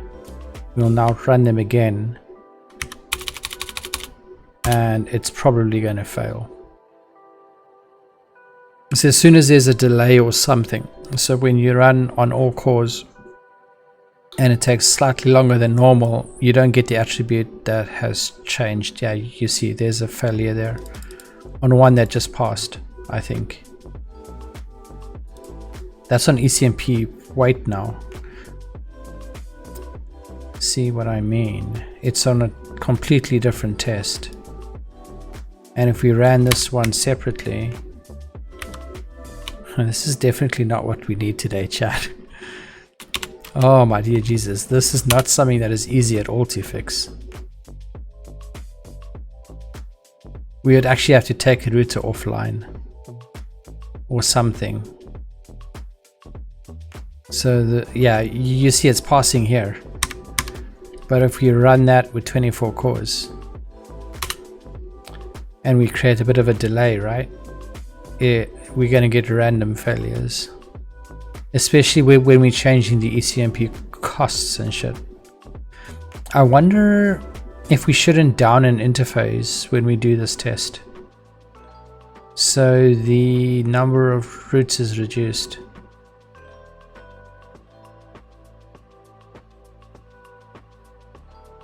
See, that is a different set of tests again. That's failing. I don't know how we can fix this easily. We can't really like MD5, we can't like hash the output and check if it matches over a period of time either, can we? Not really.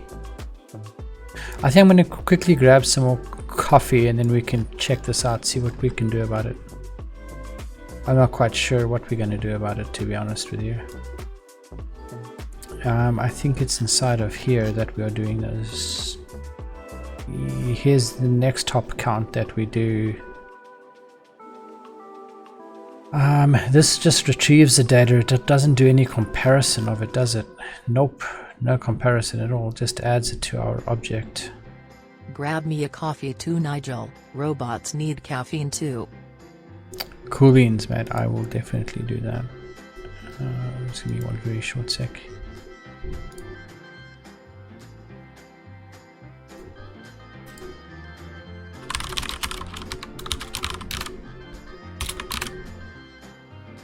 Alright, chat. You know, people just can't figure shit out on their own.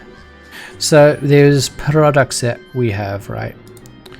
There is a 25 meg fiber product and a 50 meg fiber product. The 50 meg fiber product is already set up, and it's got a profile of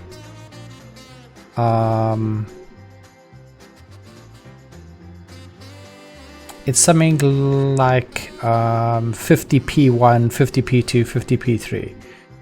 One of my technical staff now ask how do they set up the 25 meg product. It's fucking 25 P1, 25 P2, 25 P3. Anyway, I'll be right back. Give me a few minutes, man.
Okay, where were we, chat?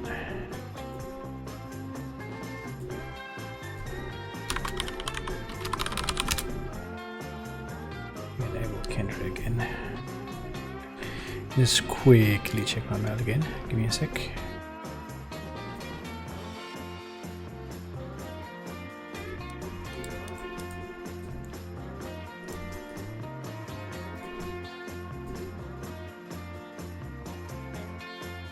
Okay.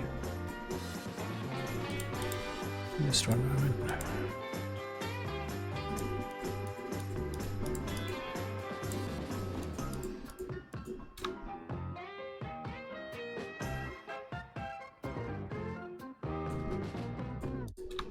Give me just one moment.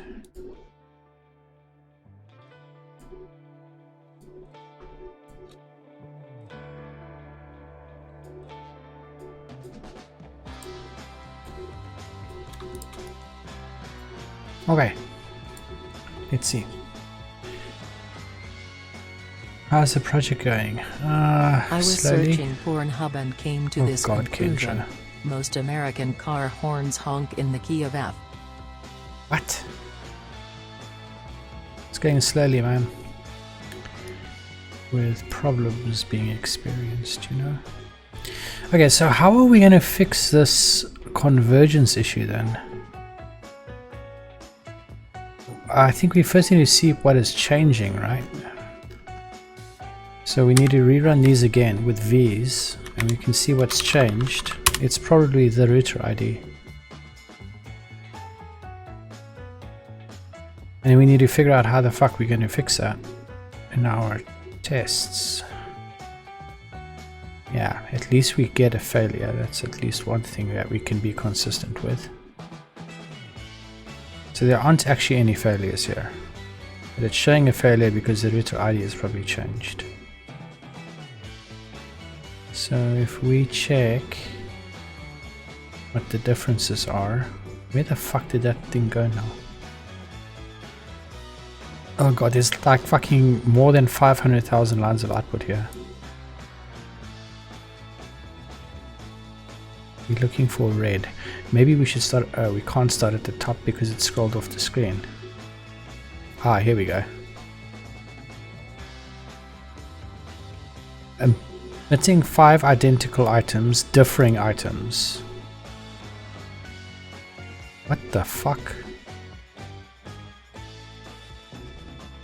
Use VV to show, but we are using VV, mate. We're using like 4 fucking V's here.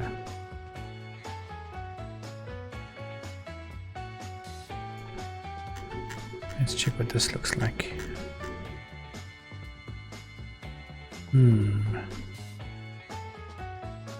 Emitting 1 identical item, differing items. Pretty much all of them again.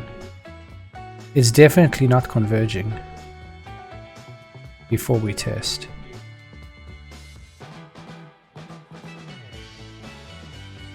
Shit. Ooh, that looked more interesting. What was that?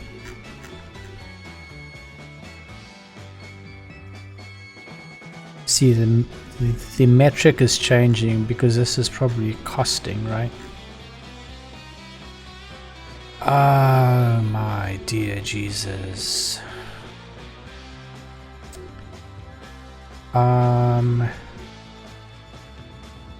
Huh.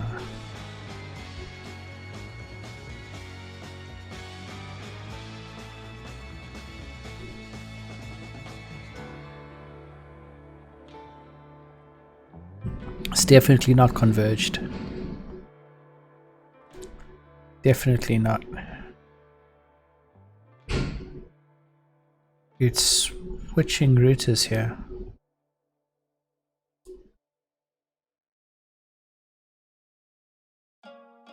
Due to the cost change. These are still the old values. Yeah, it's R5. It's not even the one we're changing it on. So R5 is taking a while to update. Shit. I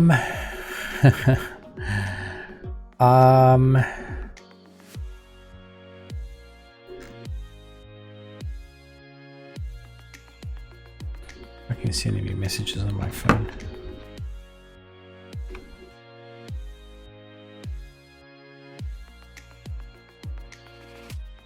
Give me a second.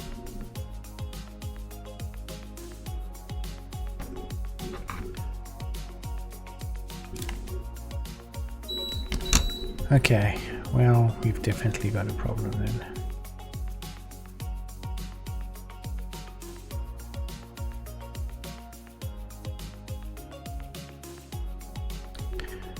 Maybe what we should do is test for the exact count of routes.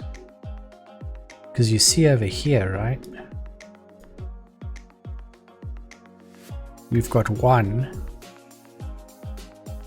and we've got 2.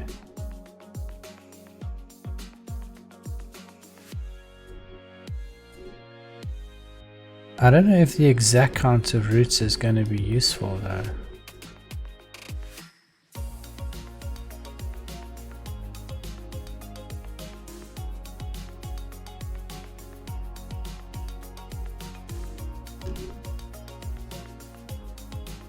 Because currently we just make sure we got more than what, or more or equal to the same amount that we need, which is over here.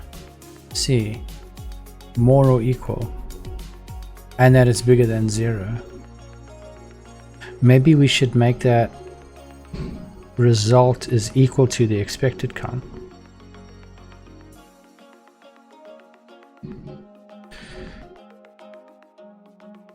If we made this, then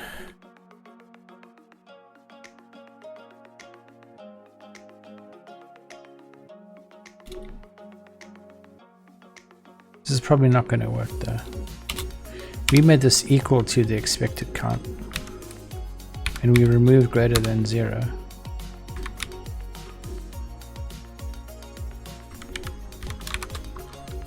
We have it. I doubt this is going to do anything, to be honest with you. I doubt this is going to fix it. Hey chat, did you know? Starfish haven't got brains. What? What? It is actually working now? It's taking slightly longer, obviously, because it's waiting for it to converge, but now it's fine. Well, that is interesting. Definitely didn't expect that to work. If we do the full OSPF test now, because OSPF is the most troublesome thing to get right? Definitely didn't expect that to work. I don't think we define the counts manually anywhere anymore. It's all automatic now. Well, there we go. All OSPF tests pass.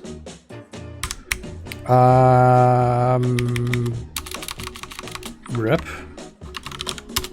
Let's see if RIP still passes. And then we probably have to do an incremental to see if they all pass, which takes about 17 minutes or so to do. Yeah, all passes fine now. Well, I definitely didn't expect that. Okay, so we just compare the exact result length that we're supposed to be receiving then, I suppose. It shouldn't break BGP either. Okay, chat, are we going to do 80,000 plus tests? I think we are. Full test. Let's see what happens.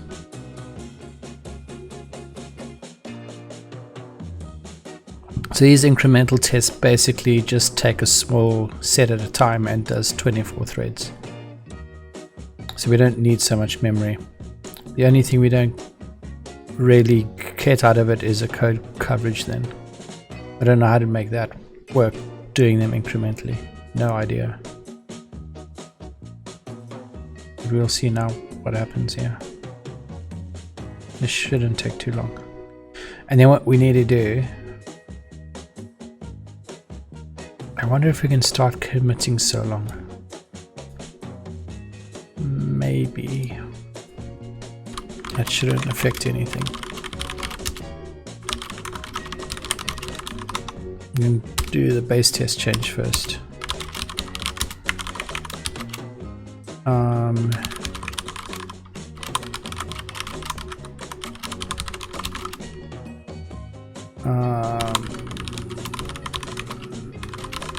Make sure we expect the exact number of next stop entries we need.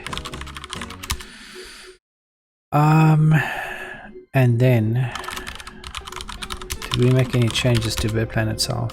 I think we did. We made some change here, right? Instead of returning a boolean, we now return interface status. Return OSPF interface status instead of boolean. Okay. Oh, we're still in the green. That's a fucking good thing. And then what we probably also need to do is check what we need to add here. So there are some more that we still need. We still need a match on the pattern. And we still need a remove. That should maybe get us back our 8% code coverage that we lost.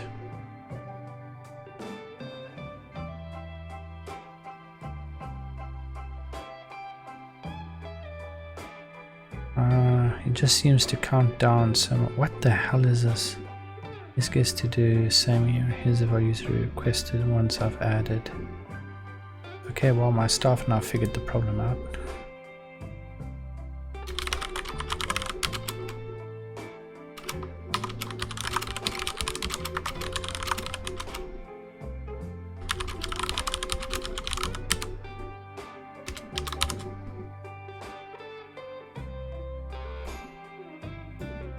Well, that's a good thing.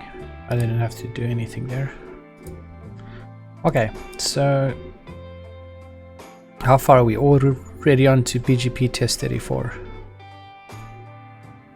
So we're already all the way down here.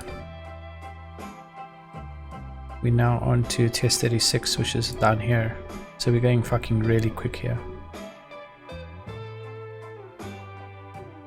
And we got no failures so far, so that's a very good thing.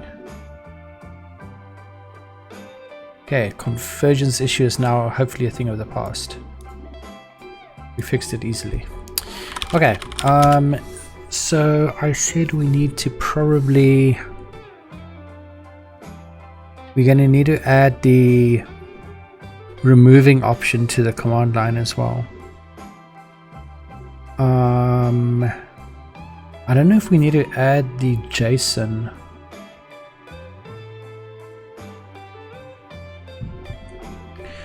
The JSON options, because we got JSON output options as well, which is somewhere up top here. Where do we output JSON, chat? It was in somewhere fuck knows where.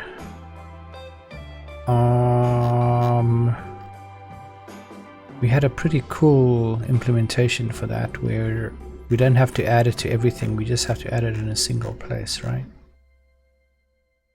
Can't fucking remember where that was now. I don't even know, man. Where is it? Graceful shutdown. Do we have JSON output here? Yeah, so we... Oh shit, we didn't fucking add that. Oh wait, we did. It's self.output JSON, right? Did we add that to all of our outputs? We added it there, we added it there. We don't need it in set, do we? We should probably have it in set as well. Fuck.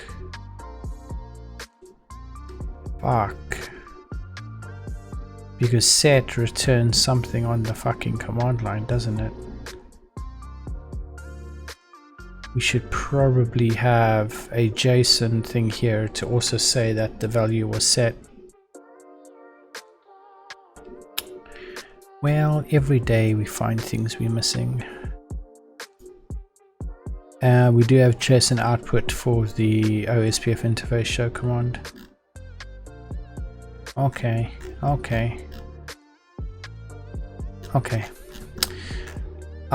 So we probably need set and remove to return JSON output to.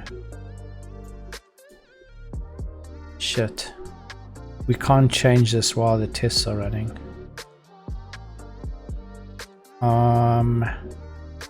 Where's our to-do file gone? To-do, where the fuck are you? We've done the command line test. What we need here now is JSON, and we need the remove command, and we need to add in set must return JSON in JSON mode, and remove must return JSON in JSON mode, whatever. That means we've then done OSPF. That's finished. I just found something interesting. BGP egress because of the shutdown's rotation finished. of the Earth, an object can be thrown farther if it is thrown west. That's That's finished. Add JSON output. That is above now. And then the unit testing of that is what we're doing now. So unit testing can be removed, and then BGP peer show. It needs to show both the quarantine status and graceful shutdown status of a peer. Sure. And then we're on to the other commands we need to implement. We can add some of these things maybe to our BGP peer show as well. We'll see. We'll see what we can do there. Okay. Where are we down to now? We are down to... Shit, this shit's going so fast. T60. T60 is a huge set of tests. Where is T60? Shit, we're already down here, chap. Thing's fucking flying, man. We're T60 at the moment.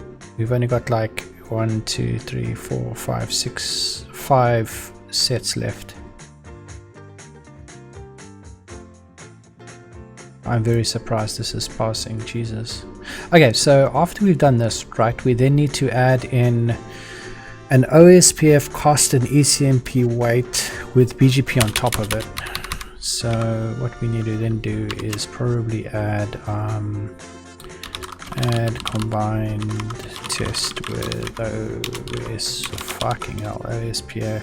and BGP with ECMP. Add combined test with OSPF and BGP with ECMP root resolution, right? Combined test with OSPF and BGP with ECMP root resolution. Okay. Not quite sure how we're going to do that, but we'll figure it out. We shall figure that out.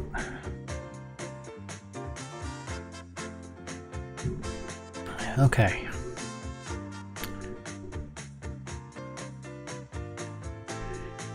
We are at T80, which is over here. There's 3 left.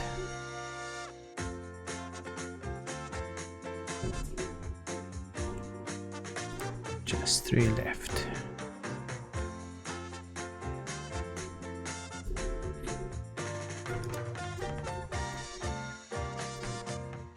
I'm pretty happy. We are finally back on the, I'd say, progress making stage here, maybe.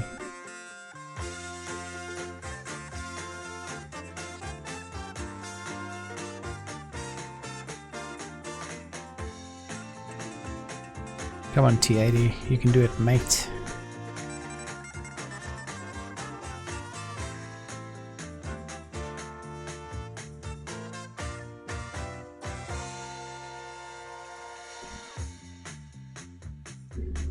Is that all that we really need, right?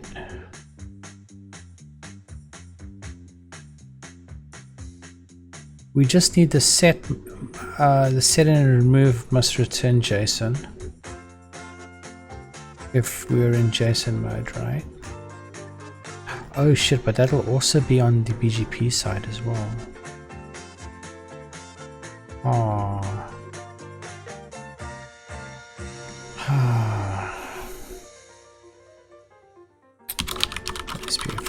BGP.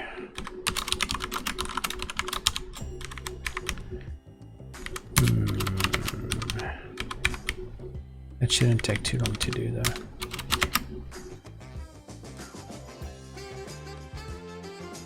And then we need the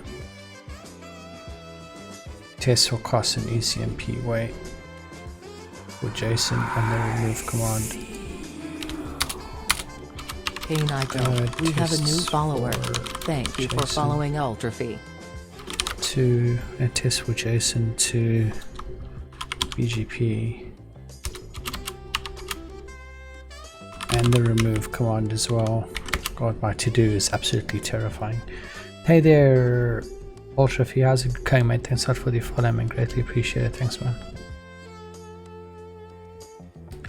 We still at T80. Shit, how far are we? 44%.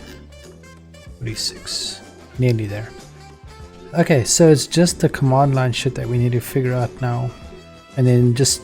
I don't even know how we're going to test the output out if it's in JSON, to be honest with you. That's show output in JSON, right? I suppose we can run that. It's just going to output it to nowhere. It's not really going to do anything useful. I suppose that would be fine. Which class does this base off of? Plugin base. Output JSON is just a fucking print statement. It's just sorry, it's just a fucking print statement, chat. That's all we got there.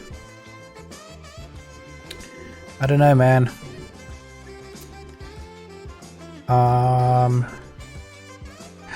Oh, you know something, it's not going to trigger it because we're not calling it from the console, are we? We're bypassing both of these. How does this is console get set? I was searching Pornhub and came to this conclusion. Hong Kong holds the most Rolls Royces per capita. What? How does that even make sense, Kendra? How are we testing if we were entered from the command line or not?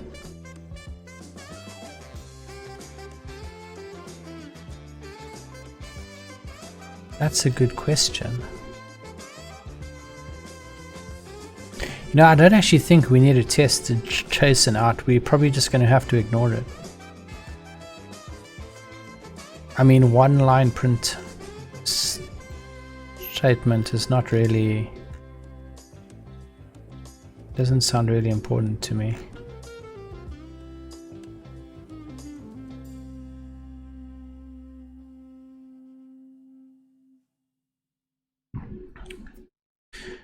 Yeah, man. I mean, I have been working for over nearly a year now. Well, actually a few years on this, but it should be completed pretty soon, I think. Soon as in probably not a year more, probably like 2 months or so, I think we should be done.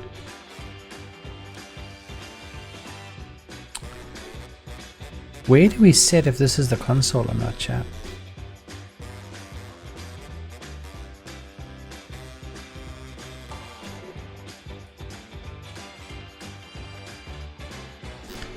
Somewhere here we have console. It's probably over here, right? Nope, that's the console handling shit. Is console, oh, return if we main. Okay, so there's no way we can actually fool that. Okay, so I think we're just going to ignore our JSON output maybe. I don't know. I don't know, man. I don't know if there's a way in which we can just return it or not.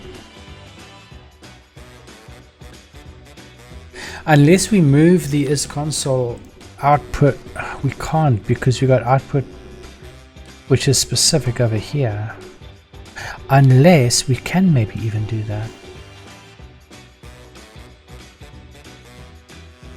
Maybe we can do it.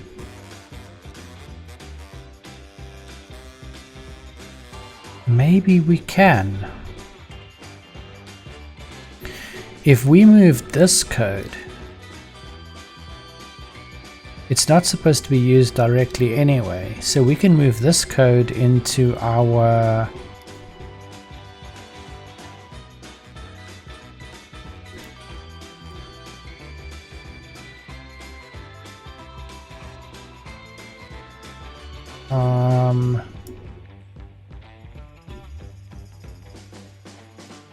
give me a second to find it quickly. It's in one of these fucking files somewhere. Probably this one, command line. We can move it into here.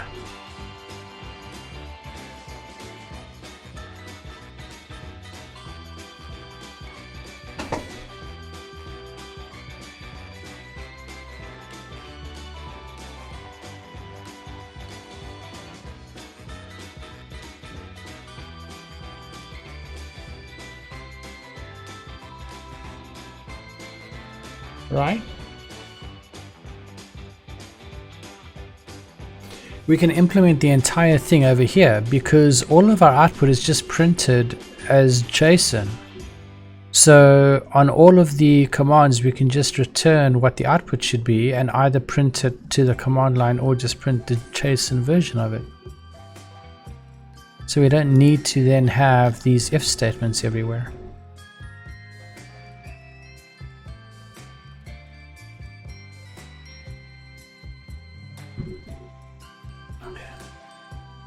Well, every single test we have passes. That's 80,000 done. That's pretty cool. Okay, so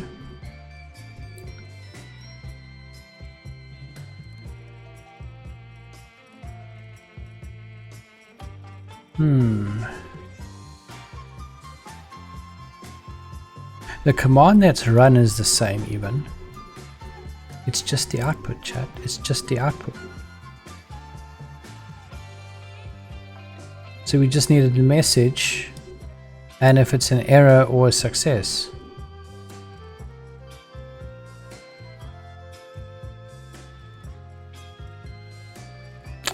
But then that can't be true then, right?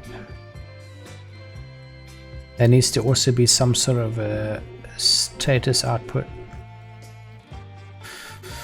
Well, that's going to be a little bit more difficult to do.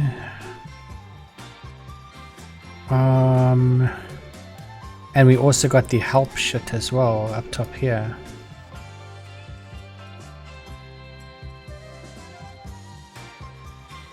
Okay, maybe this is going to be a little bit more complicated than I thought it would be.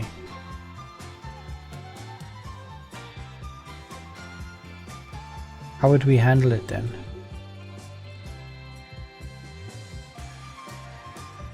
Would we just return an error here? But we can't get the subparser then, because that prints directly to stdr or it raises an exception. Here is an interesting fact I just found. The top 3 health-related searches on the internet are, in this order, depression, allergies, and cancer. Thanks, Kendra. I wonder, chat, I wonder. It would be nice to have JSON output, to be honest with you. For everything. It just means we need to change this somehow then.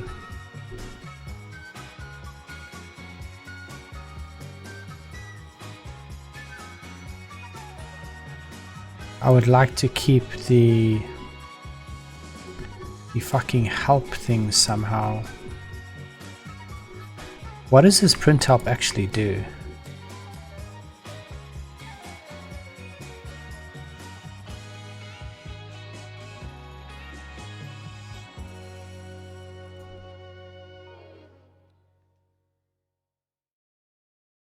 Does a self format help and prints it to file?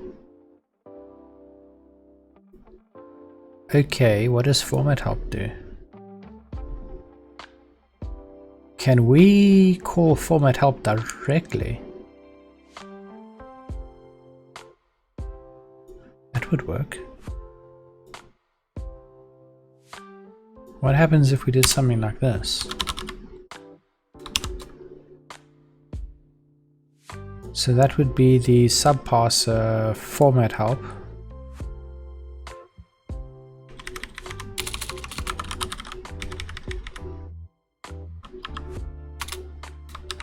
Right?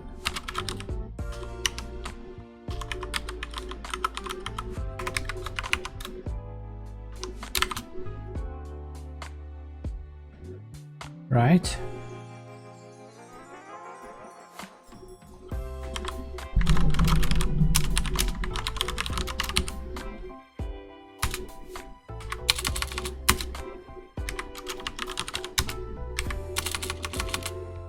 What is that for? Graceful shutdown.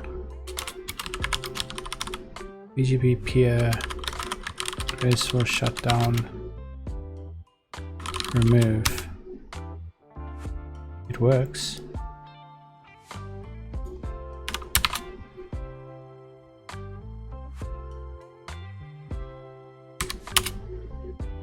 Not.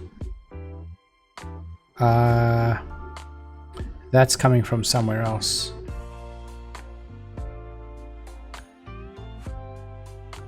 Well, Robotic, that sounds pretty cool, mate. How do you even unit test Vue.js though? Something I haven't really looked into.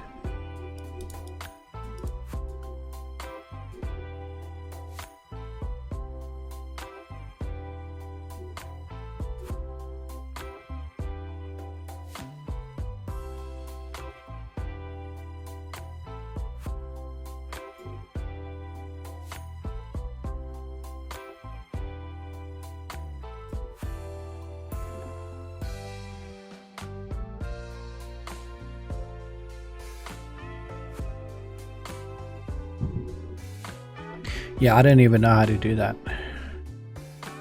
Would you use something like Selenium?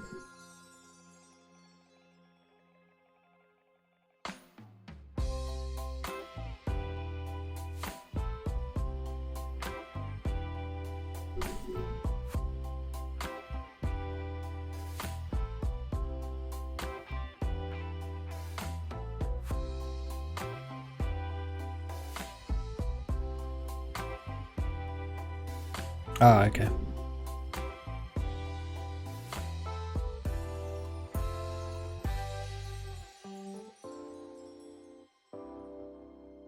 Okay, so this is going to be a problem.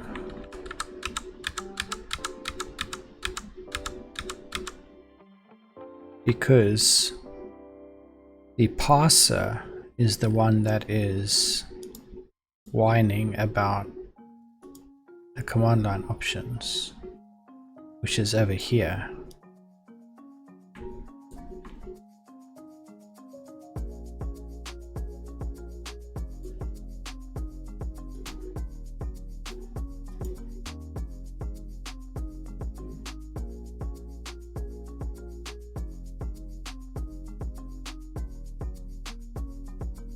Right?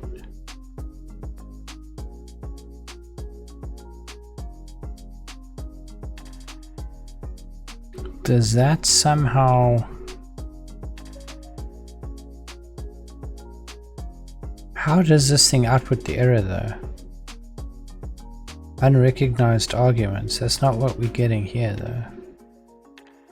So it goes through past known args.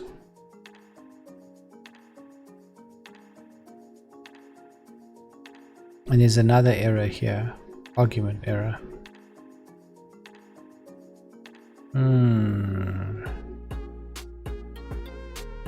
Can we catch this?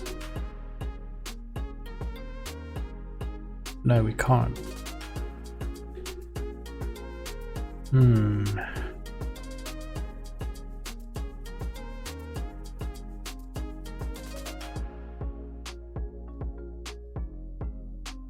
Should either exit or raise an exception. Well, that's not very fucking useful at all, mate. Exit or raise an exception.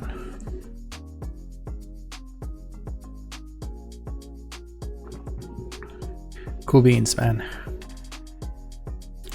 Cool beans. Sally Cool Beans.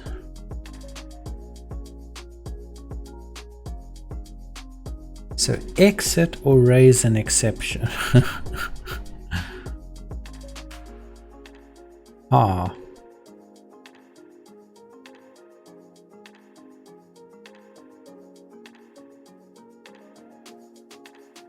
I don't know if this is even worth it, chat. Are we going to spend like another 4 hours trying to figure this out, or are we just going to leave it as is or something? It would have been nice that if you specify JSON on a command line, the errors are also in JSON as well, instead of being just output basically. But for that we are probably going to have to override argpass, inject a handler where the error is generated, pass it that it is in JSON mode, and have it output the error in JSON instead. And then we just need to override maybe something. Oh god, we can't override this because this is a fucking argument parser now. We will have to get our help from format help instead. But this over here is probably not even going to be called. We probably don't even need this. Because if we don't have a peer, it would have failed on the command line anyway. Right? So we don't need this then, right? Probably not. It's only when they're optional that we need them, so we don't need these either.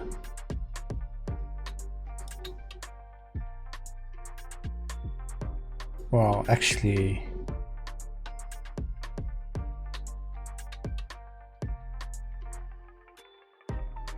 we don't need this one.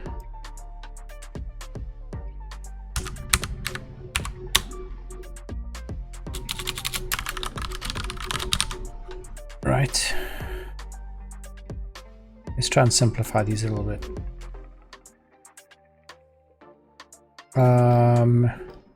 Maybe we can do this, I'm not sure. Here is an interesting fact I just found. The only nation whose name begins with an A, but doesn't end in an A is Afghanistan. Ah.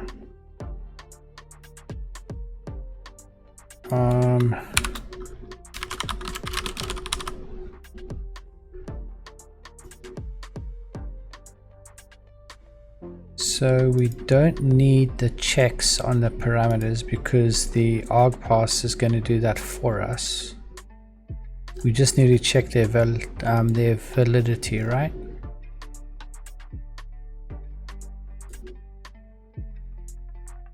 Right.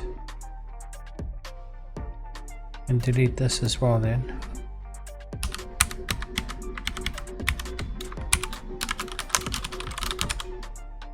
We might be able to do this. Maybe.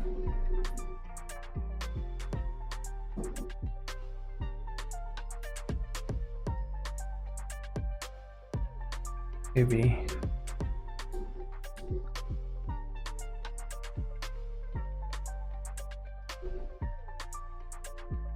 Okay. So we're just checking the validity of it over here. See, we should have probably actually started out with this entire thing using Pydantic. That would have been so much better, especially for our config passing. But I suppose you live and you learn, right? Okay, let's just check these ones as well.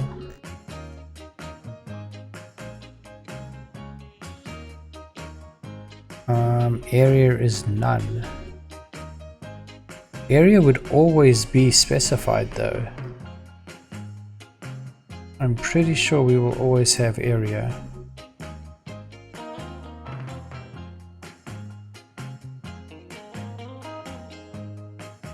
It's a required option. If we go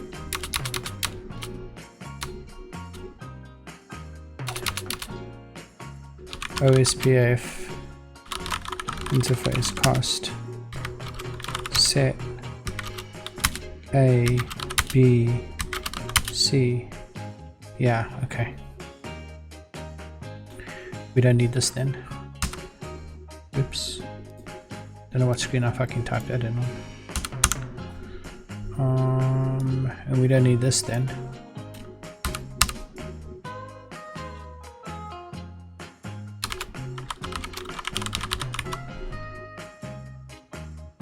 Right, and we just need the interface that we're removing. And for set, we can probably delete this one. We can delete this one. And we can delete this one.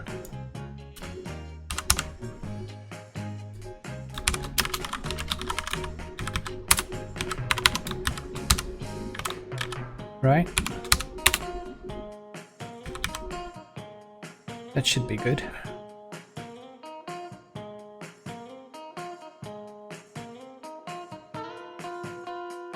ECMP weight, we can possibly do the same.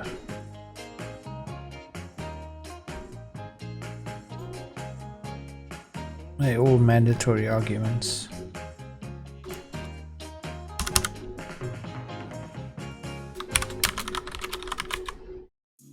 We can just delete these checks that we have. Okay, I think things are starting to look a little bit better now. This one over here we can delete. This one over here we can delete. This one over here we can delete.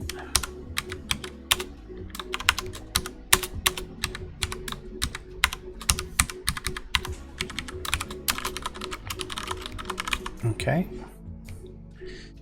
So, chat, in terms of errors,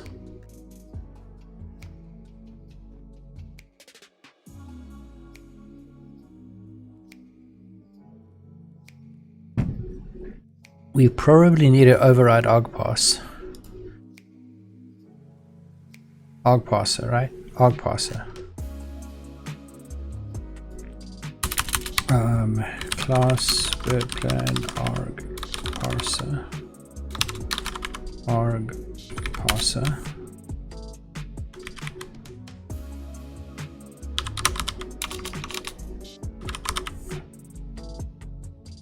Okay.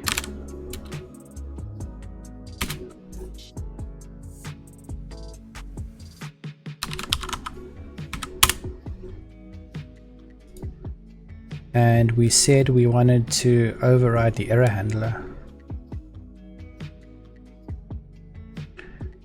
which is pass args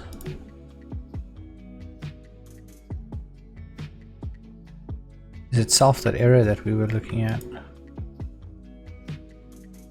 Yeah, self.error.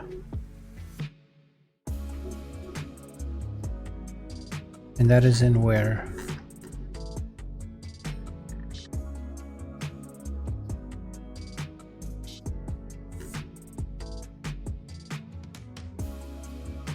Class is this in?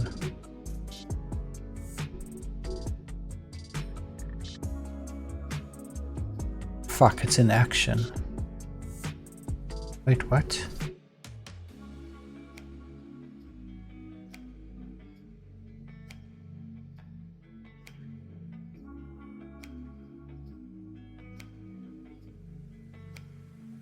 Oh, it's an argument pass. Okay, so it can be overridden then.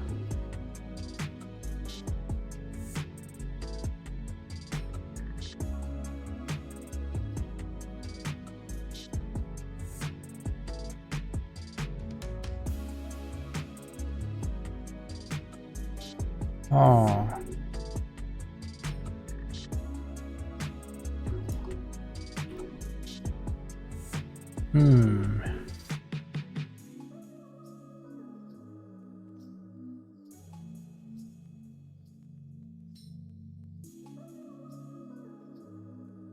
And it's got a print usage thing as well.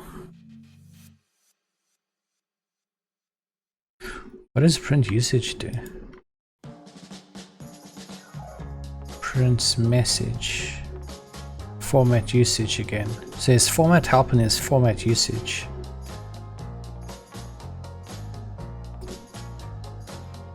Okay. So maybe we can just copy this for now, right?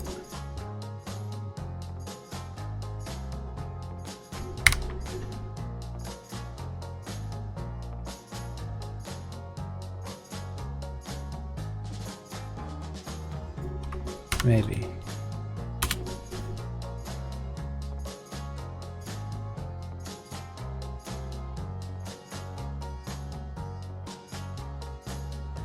I've got so many fucking errors here.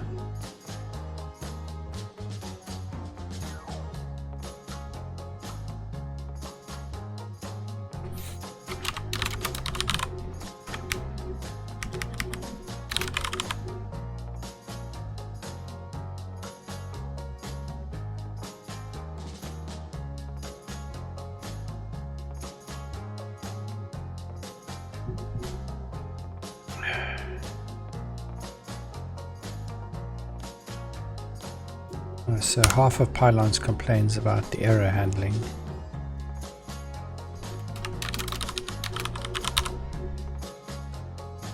Where does no return even come from? It's something I've never seen before.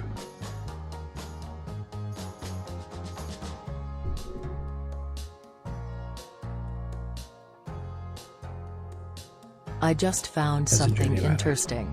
Mosquito repellents don't repel. They hide you. The spray blocks the mosquitoes' sensors so they don't know you're there. Oh.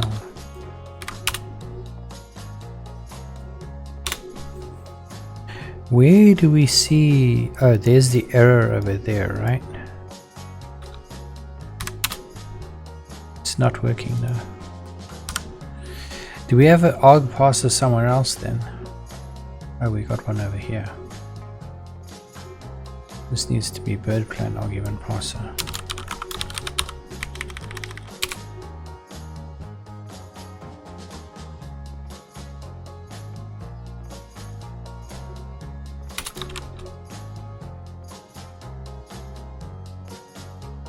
Right.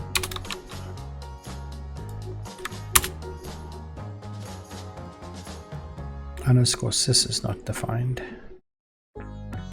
That prints the usage. I don't even know if we need this one.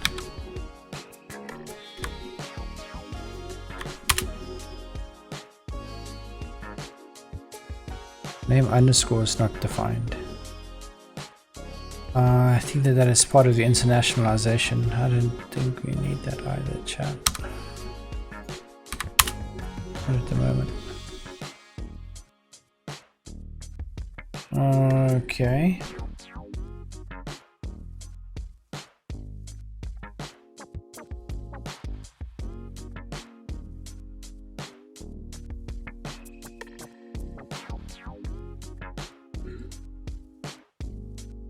That is not a very nice error at all, to be honest with you.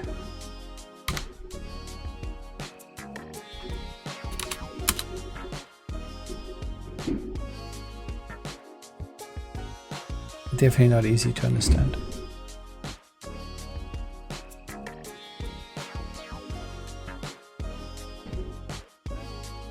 It would be better if we just excluded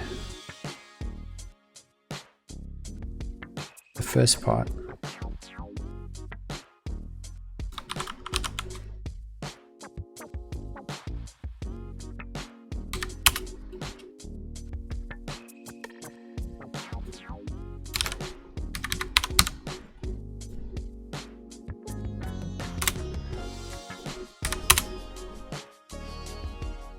Something like that looks a lot better. What does print usage do?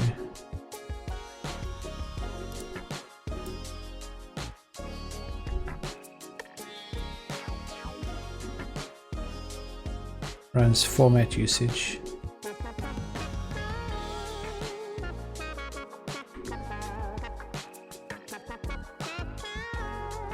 And returns format help.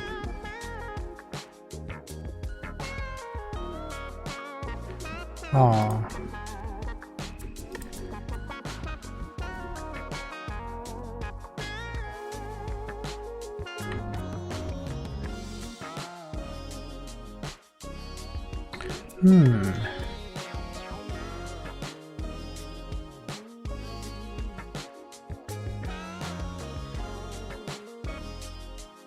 Well, that's interesting.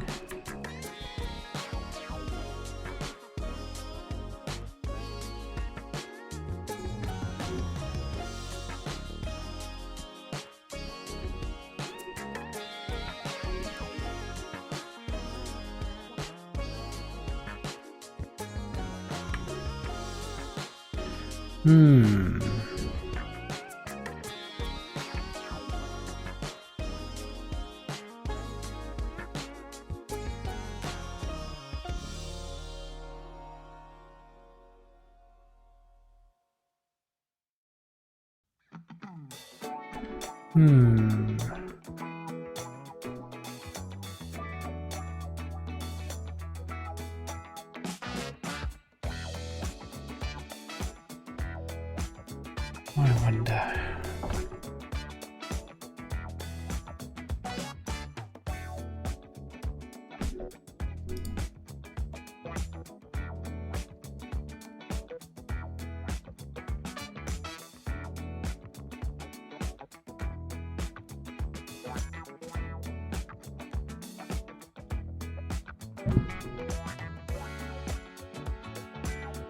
I wonder. So we intercepted the error then. What happens if we now go set x, for instance? Argument cost invalid into x. Okay, that's not too bad. So with this we're able to see, we'll be able to see if we're in console mode. I mean, I'm chasing or not. So we got the output of this sorted out.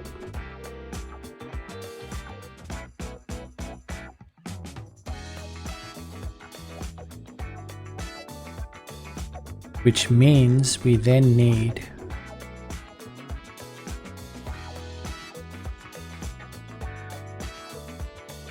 the output of these sorted out.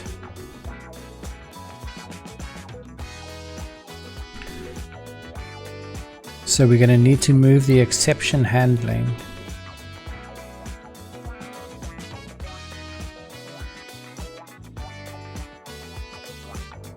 or should we just throw an exception? That's the other question.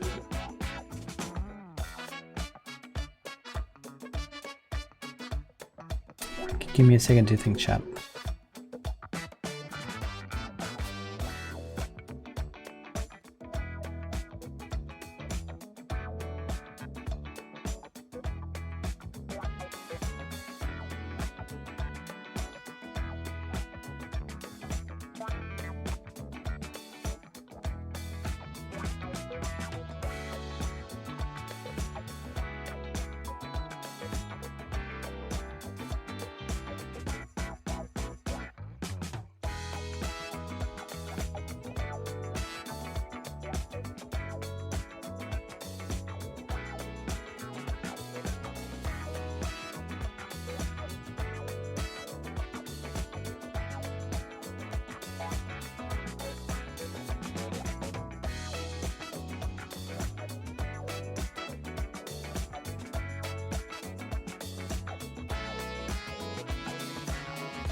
I don't think you really missed anything, Sally.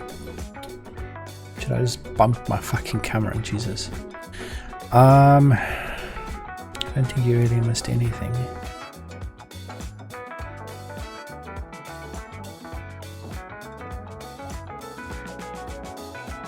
This doesn't exit over here. So why don't we wrap this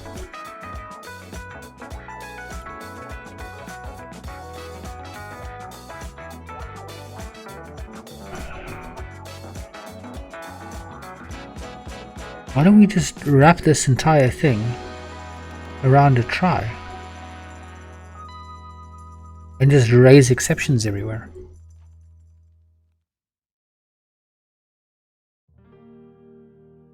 Would that work?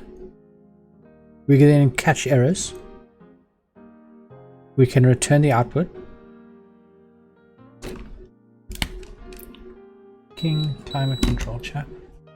It's like a fucking icebox in here at the moment. It's like fucking 12 degrees or something.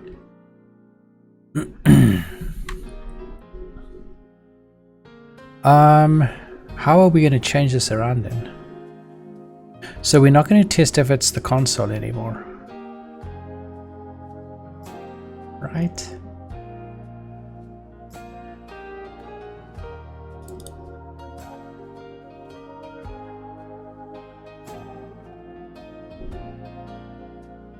So we can remove this.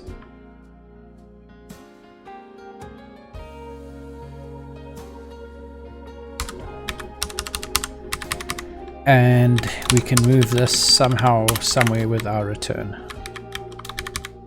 And we can delete this then.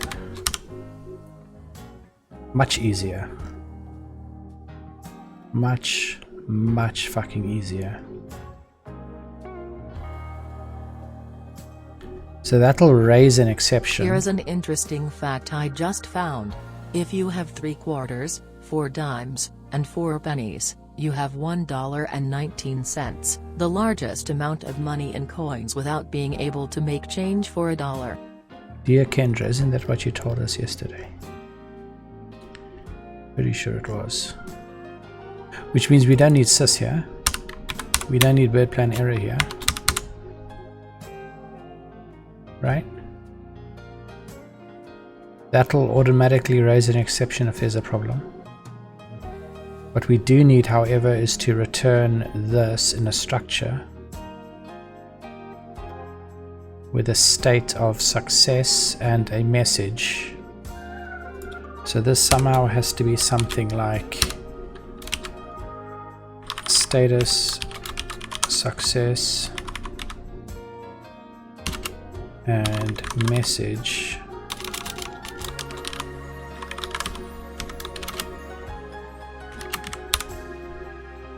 We can then put this in it.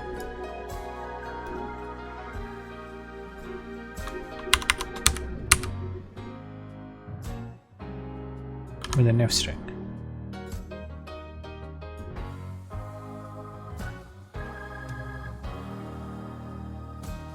Okay. Might work. Might work. And what we probably need to also do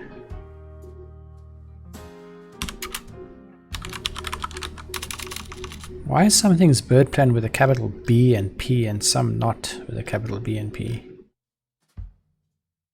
So that's probably not good.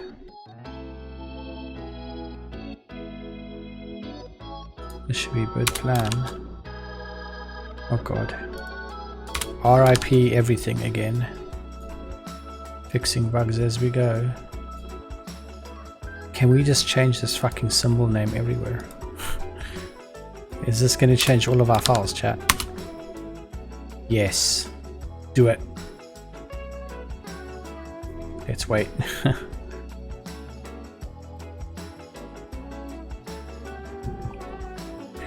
Come on, VS Code, you can do it, mate. Change everything.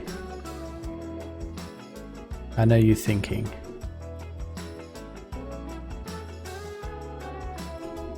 Did it change it everywhere? Oh my god. I actually think it did. That's fucking cool. Oh my dear Jesus, look at all the files it changed it in chat. Like fucking 20 gazillion. Well, that was a lot easier than doing it manually. Hey, but okay, I'm not we have sure. a new follower. Thank you for following Groucho_. Hey there. Groucho_, how's it going, mate?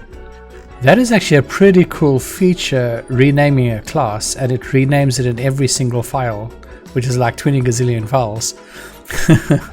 I never expected that to actually work as expected. It sort of did. So this will be BirdPlan CMD line status.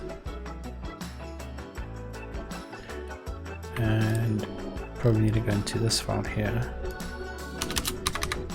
And class, or not class, BirdPlan CMD line status is going to be a dictionary of string and string.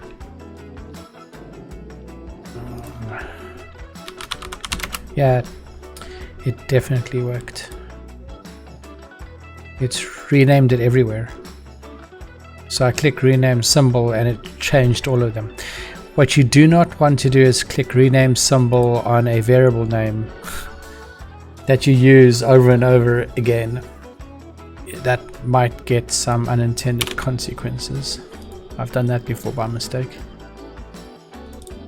This will then be BirdPlan CMD line status. Yeah, it renamed everything with the same name everywhere. Not what I wanted to happen. I only was after it to rename in the file I was in. It renamed everywhere.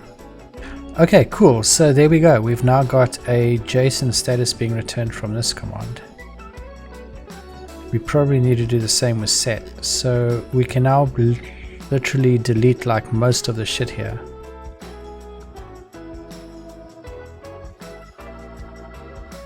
Right, we don't need errors anymore because we're going to get an exception from our API automatically. We don't need to try and... What the fuck is this? Status. This is slightly different, but we can just move this down here. And we can then just delete all of this. Yeah, maybe this is breaking all of our tests again, right? We'll have to see.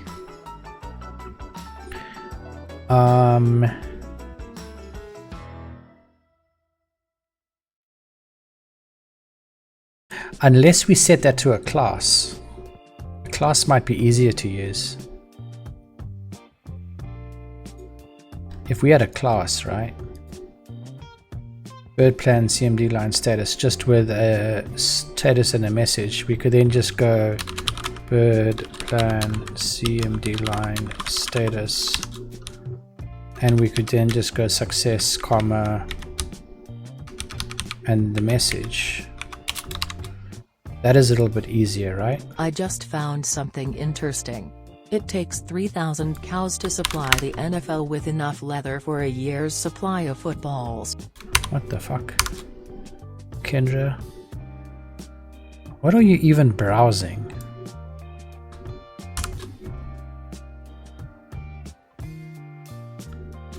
Got no idea.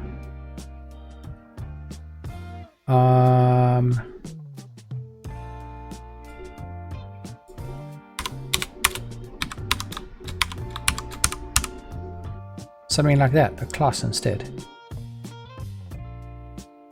That is a lot of balls, mate. Completely agree there. And then here we can actually raise an exception then. We don't have to check if we're on the console, we can just raise an exception.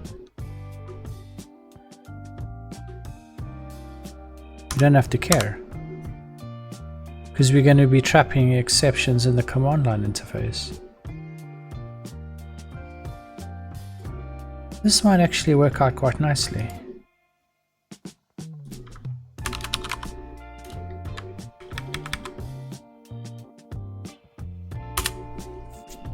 This might actually work out quite nicely.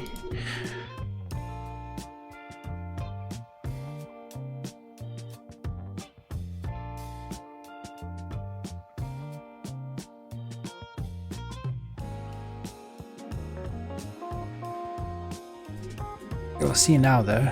Okay, so this is going to be a class, right? BirdPlan CMD line status. Or maybe we should call this CMD line return. Or okay, we'll do one more rename shortly.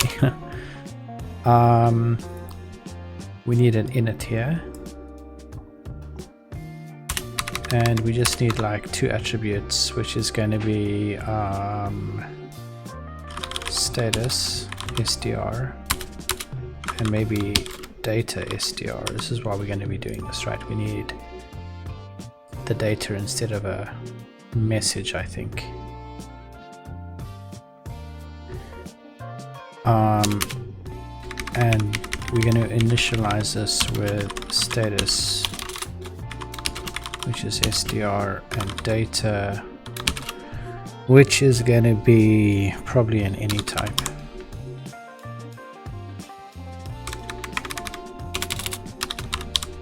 Right.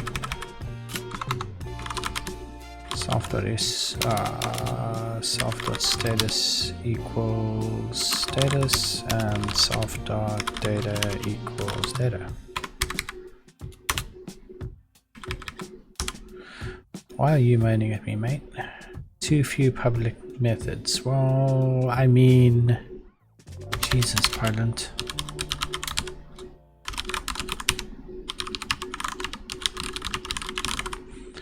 It is a fucking helper class to make our lives easier, and you fucking whining about too few public methods. What the fuck?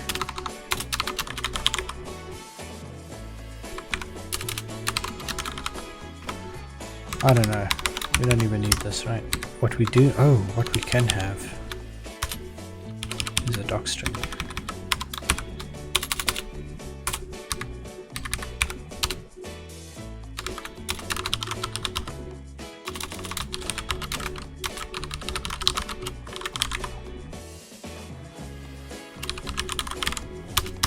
Right? I think you might need a few more public methods in there. Kendra? No. Status str.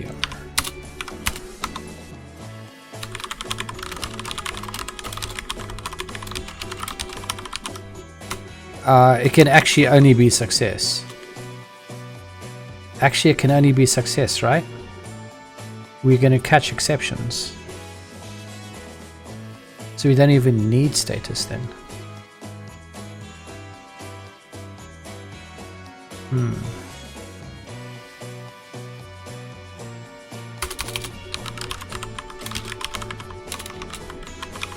Well, status can only be successful now. I don't think there's anything where we're just going to be raising an exception if there's a problem and returning a bit of JSON we build ourselves, right? So does that mean we even need this? Talking about public methods, did you hear about tonight's sponsor Raid Nor Super VPN Legends? The best onion routing game out there. Just keep throwing your money at us and we will build a shitty game for you. Oh my god. We need more of that. That's fucking hilarious shit.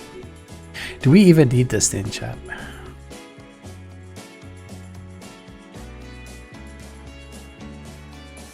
We're not going to be returning errors. We're just going to be returning a success. So all of the things should just return any then, which is going to be the content of the JSON output. We don't even need this. We can just say any.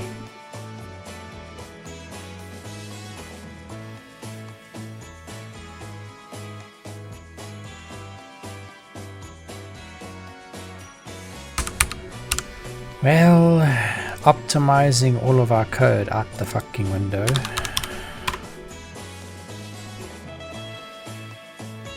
Yeah, why do we even need it, right? Here's an interesting fact I just found. Maine is the only state whose name is just one syllable. We just return a fucking string then.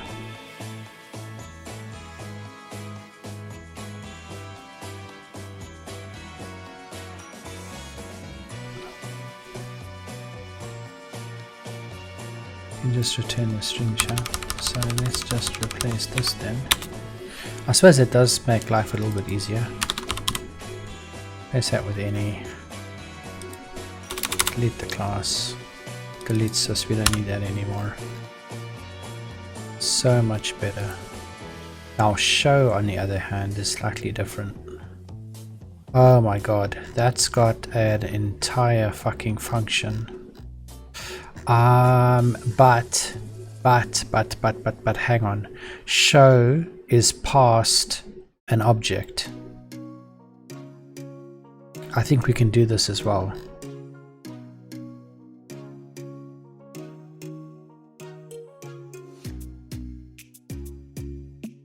we can do this as well. Instead of having show output text, we can have output text over here, right? In our base class. That would mean that we can then override it when we are on the console, instead of returning JSON. So we still return as per normal, but we have still got our show output text here. And then the command line.py can then just call show output text using the object instead. That might work.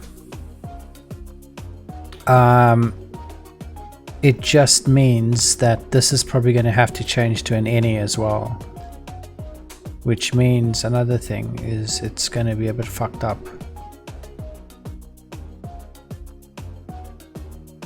I don't know if we have to care. I don't even think we have to care about it being fucked up. We just have to add. Oh, we probably do. It's going to throw errors saying that the options aren't the same. Huh.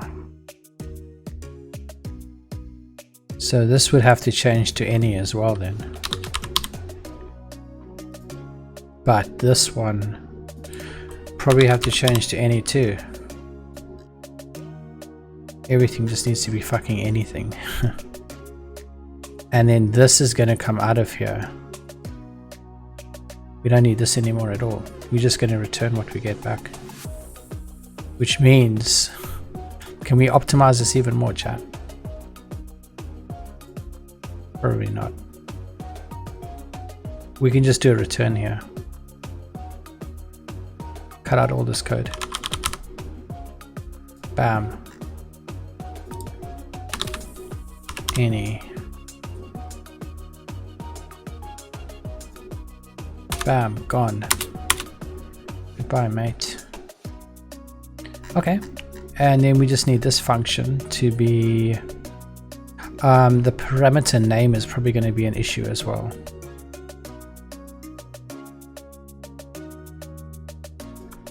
Oh my god, why am I doing this, chat? Why am I fucking doing this? I mean, it's probably going to be better, right? So much time for so little reward. This is just going to be data any the same as output JSON.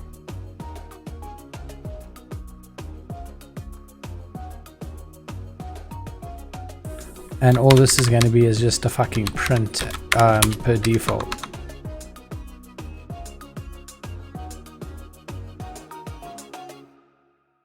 You're going to have to check if it's an instance of string though.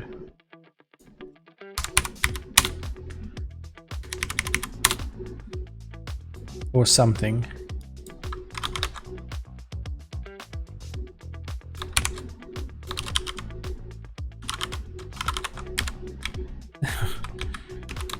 Are we oversimplifying things? Maybe just a little bit.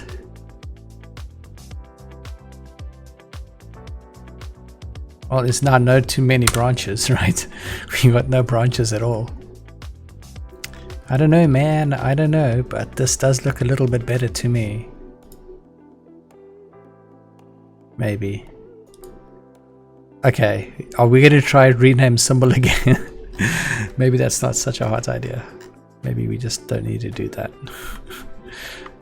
I'm not that brave, I think. I don't know. I don't know if I'm that brave, chat. Maybe if we just rename this in this block to data. I mean, it's a little bit shorter than it was before.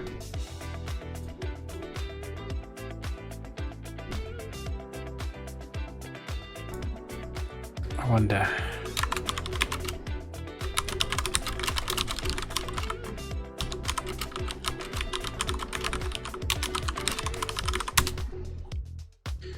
You'll see now.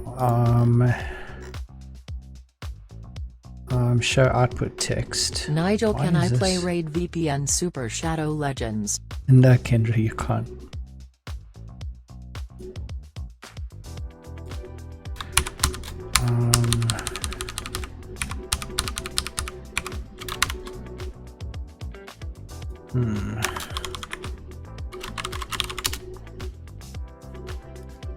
Why is this too complex? What the fuck? Chat, our little function here is too complex, man. Why not? Fuck off, Kendra. Fuck off.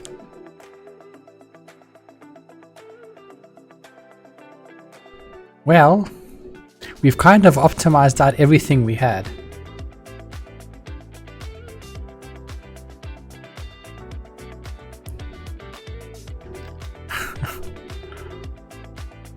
We've optimized out everything. We don't even need this anymore. I don't know, man. Don't know if this is a good or a bad idea. The way she said, why not? What the fuck? Okay.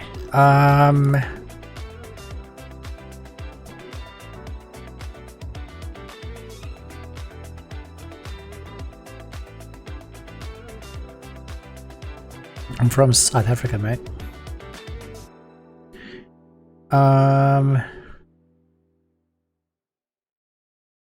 I don't even know what these errors are for. Do we even need to worry about it? Oh, we actually probably do. This is the help problem. Uh-oh. I think we are making too many changes at once here, to be honest with you. But has that ever stopped us in the past?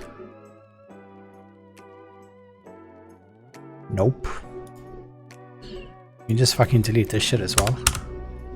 We don't need any code, do we, chat? We can optimize this down to nothing. We can optimize this down to absolutely nothing.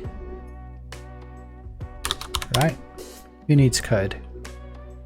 Why is this fucking whining about args is not accessed? I don't even fucking care if args is not accessed. What is it error it was giving? Unused argument. I don't care, mate. In addition to Linux 5.12 positioned to see Lenovo laptop platform profile support for controlling the power/thermal behavior of their newer ThinkPad and IdeaPad laptops. Okay. This next kernel version also has other improvements on the IdeaPad front. Okay. Thanks, Kendra. Keeping us up to date with the latest news, as usual. Okay, I don't think you really missed anything apart from deleting a whole bunch of code we had. So we're just going to raise exceptions then and return an any. Why is this throwing a fucking error now? Too complex. Oh, fuck you, mate. I don't care if you say you're too complex.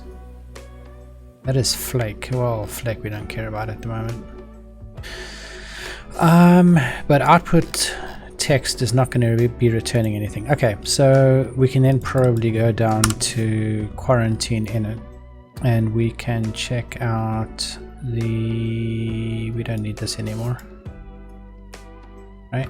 We don't need CMD line anymore.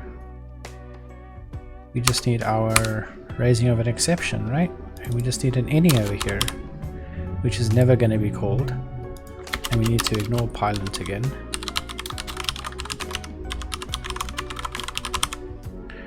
Right.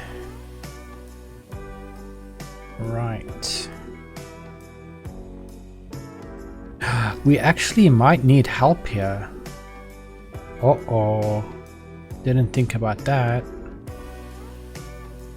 Whoopsie. Then we need to return help. Might be slightly advisable. Actually it'll return help automatically, right? I don't know, but we'll see. We shall see.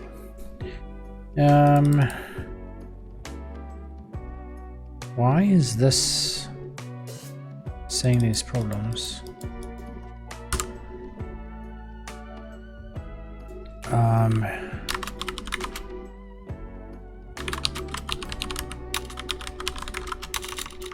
Give me a second.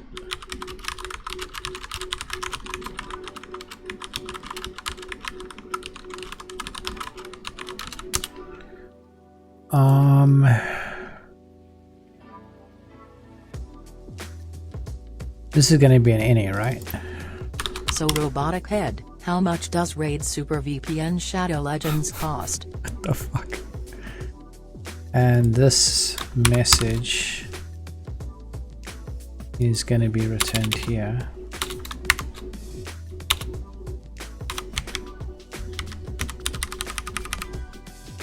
Right? And we can delete this then.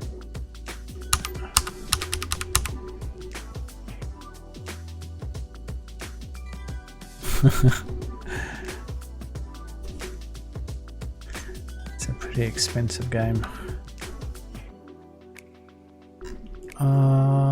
We can delete our exception, we don't need it anymore.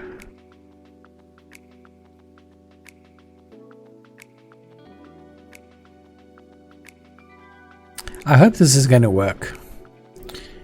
I mean, look how many files we're changing.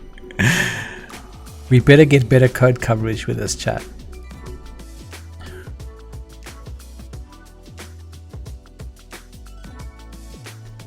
We better get better code coverage with this.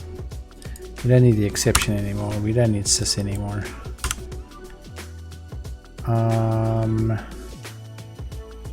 We just need to throw exceptions everywhere.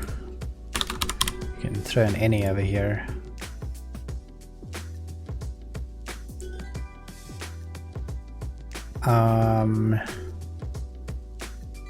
Oh shit, this is a little bit more complicated. Oh shit, we do need the exception, don't we? Oops. Probably have not removed that so soon. Here we go.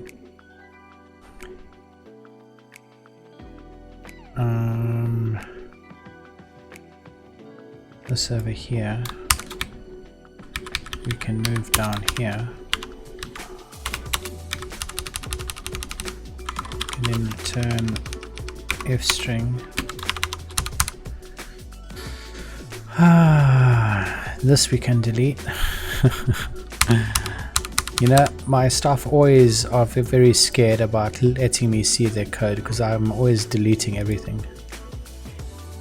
Just give me a second, chat. I just need to quickly check.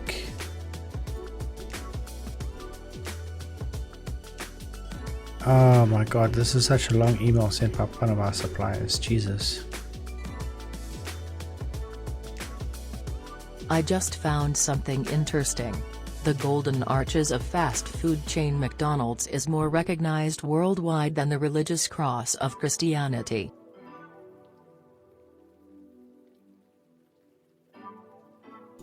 Wait, what?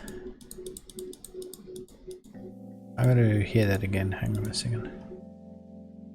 Just give me one moment. I'm almost done through my email. Just deleting everything. Delete, delete, delete.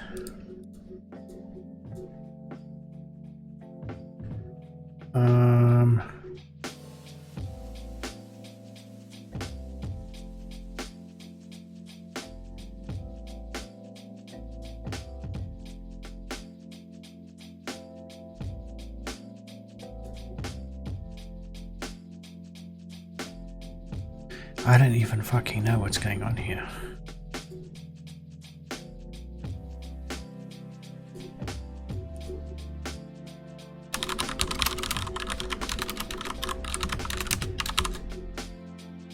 Staff, stop creating more products, just rename what we have, man. Jesus. If something's changed, just rename it, don't create more. Jeez, we have like fucking 400 things in our accounting system. Don't delete something important. Ah, me delete something important? When does that ever happen? Every fucking day. Right? Nah, I don't think I'll delete something important. All of this is just unnecessary code, you know? It was just hanging around there doing nothing. Actually, probably not, but we'll see now. We'll see.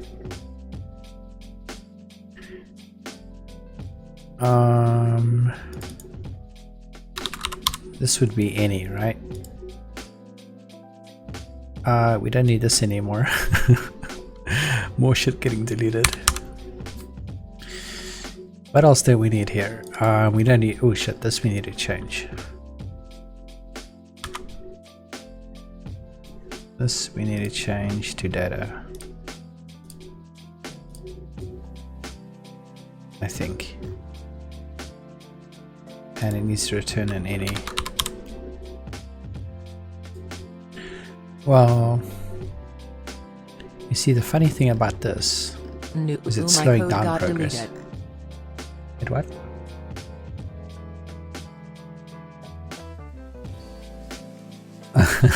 God. Hang on, aren't these supposed to be returning none? Isn't the show output function supposed to be returning none, chat?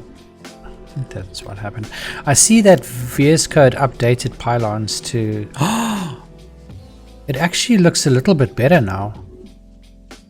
The output of the doc string. It looks a little bit better. It's still not very nice though. It's not as bad as it was before. I still don't know how the fuck to use these things in pylons. They're not very bright in terms of their fucking formatting and shit. That's like the first thing I probably would have looked at, is like, fix the formatting of your fucking doc strings, mate. It's used by a lot of people. But nope, they got different priorities. Anyway.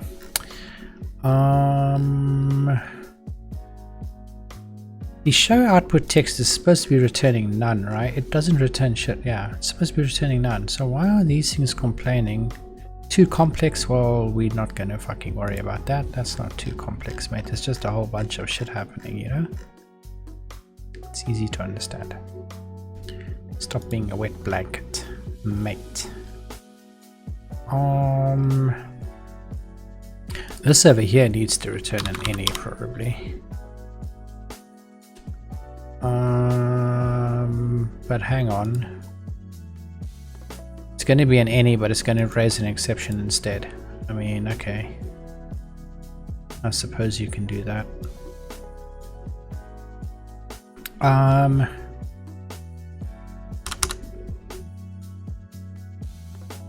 How would we know if we failed because of a command line problem, or if we failed because of something fucked up we did? I guess we'll figure that out pretty soon. Anyway, assume the BGP peer, we are going to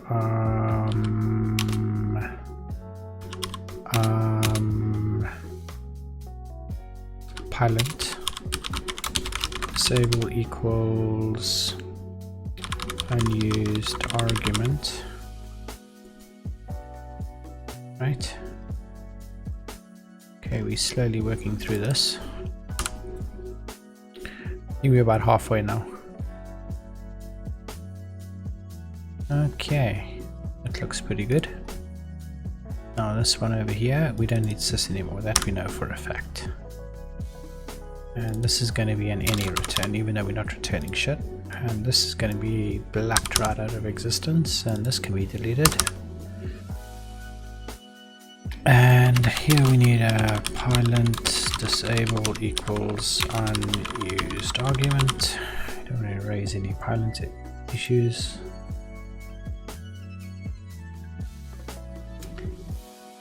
Well, sadly, practice makes perfect, mate. Force yourself to use it. Probably the best way. In it, what do we have? We definitely don't need sys anymore, right? We know that for a fact. And we can probably delete this. We can delete a bit more than that. We can delete everything here. And we can return an any here. And we can ignore args. Pilot disable equals unused argument.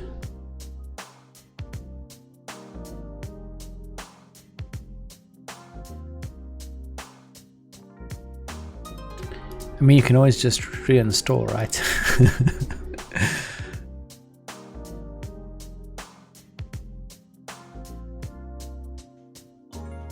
Reinstall, practice reinstalling if you make a mistake. Soon you'll be a pro at it, man. You'll be a fucking pro.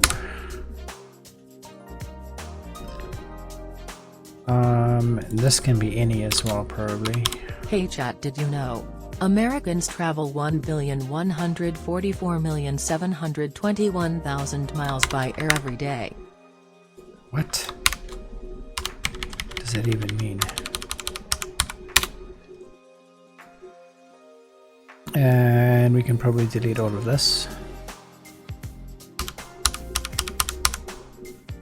Right.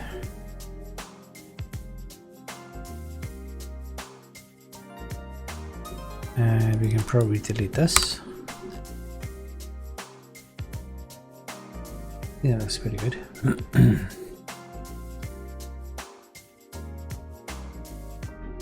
Roboticate, I think over the past few days, Sally tried out almost every fucking distribution you can think of.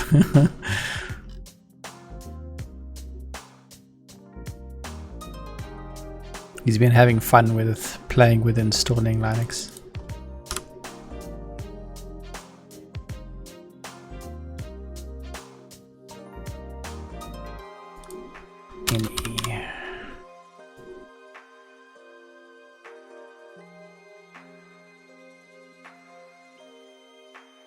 I kind of enjoyed GNOME like fucking 2 or something when it first came out. It was like the first thing that I used before KDE. GNOME 2. With the multiple screens and one screen that always stayed the same. I have the same thing on KDE now. And then I just fell in love with KDE. I would never change to anything else at the moment. The amount of functionality or so and the things that you can do with the windows is unbelievable. You can like remember where they were and shit like that. I use that quite often. I mean, I have like fucking 6 screens open on my right hand side at the moment, all in very special positions. Every time you type penny, a unicorn dies. Well, that's going to be a lot of dead unicorns, mate. It's going to be a big pile, very big pile of unicorns.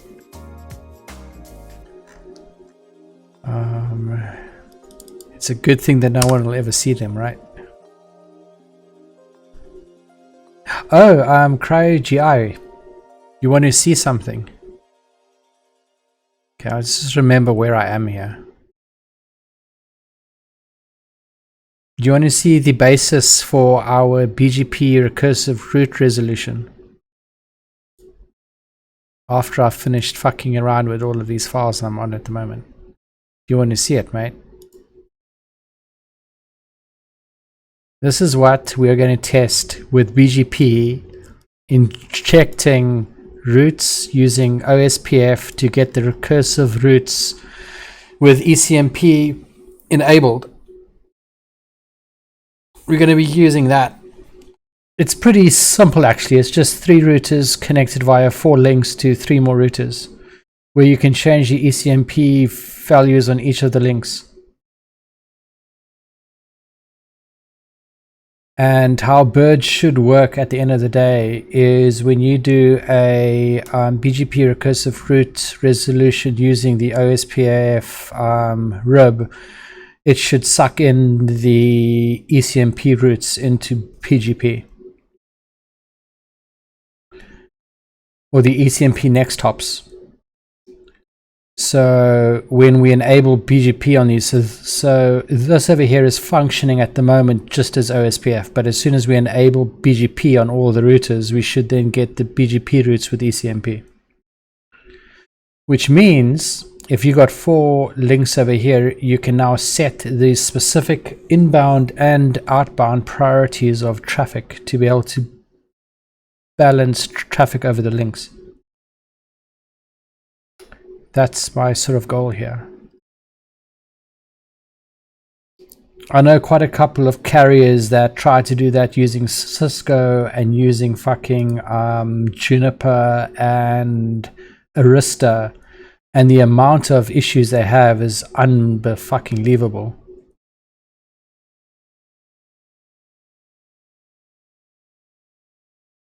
So with this sort of solution, instead of using something like what they use over layer fucking 2 or so, we go tunneling over layer 3, and we can then balance using the new layer 2 layer 3 ECMP capability of the latest kernels.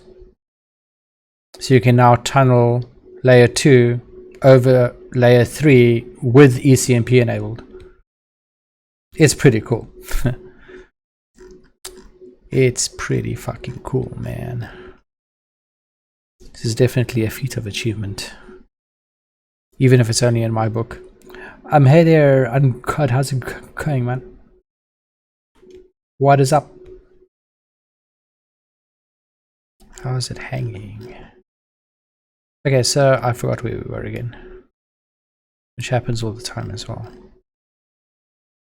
Okay, so we're deleting pretty much everything.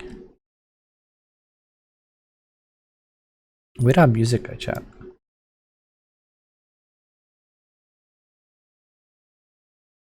Yeah, I'm still alive, man.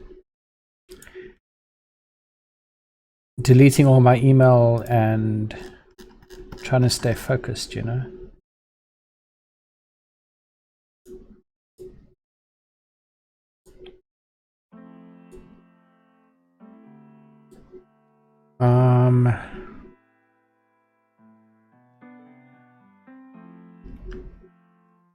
Where'd our music disappear to?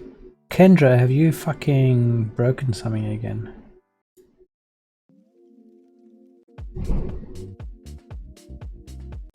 Well, half of these fucking tunes. Ah, there we go, that's a bit better.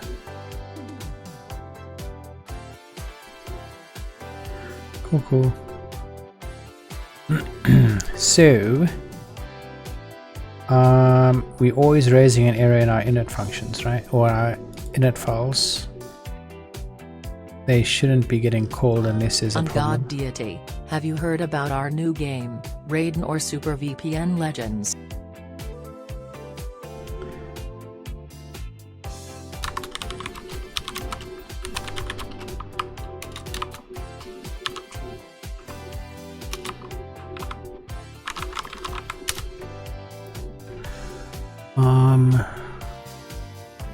I think we can go into OSPF then. Init function. It costs 584 quadrillion 320 trillion 482 billion 87,427,542 dollars. Kendra, goddammit.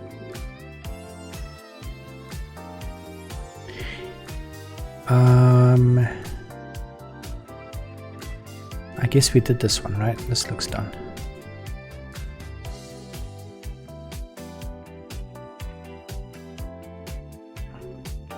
ECMP. Some network managers are shivering in their boots.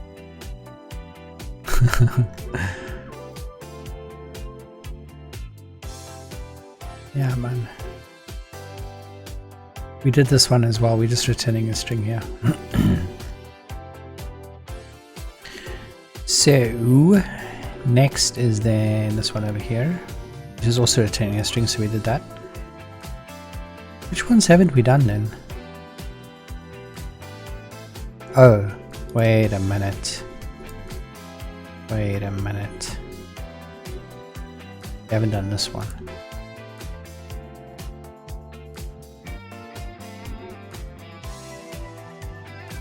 Or this one.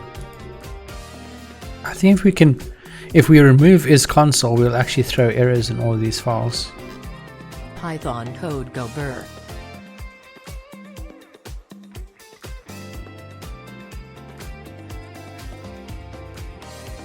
The error is from not having something set it up in BGP about raise BiRD, etc, etc.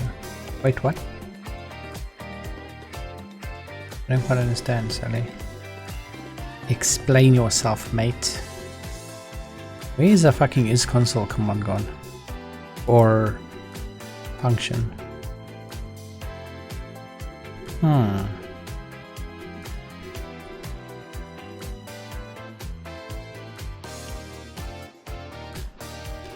I don't fucking know. It was, oh, here it is here. I don't know if we can remove it. If we remove that, is it going to cause an, it's not going to cause an error. Explain, because this please. is a, I do not understand either. oh god. Kendra, I'm listening here, mate. I'm going to ban you from playing Raid, Super VPN, Shadow Legends.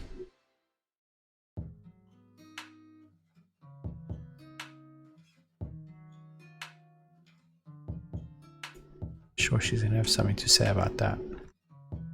Where is You what, mate? you? What, mate? What the fuck? Kendra, listen here, mate.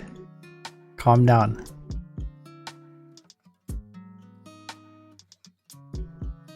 Okay.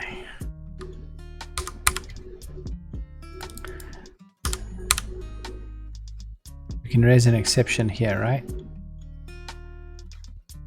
And this would return any then. Silent disable equals unused. Are you looking at me?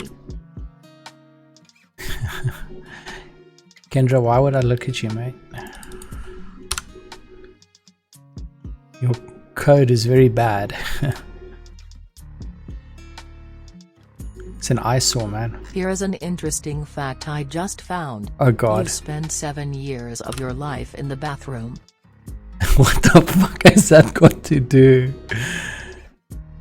Line 82 and init.py. Which init.py? Line 82. No option specified to OSPF interface ECMP wait action. Is that what you mean? Raise BirdPlan error.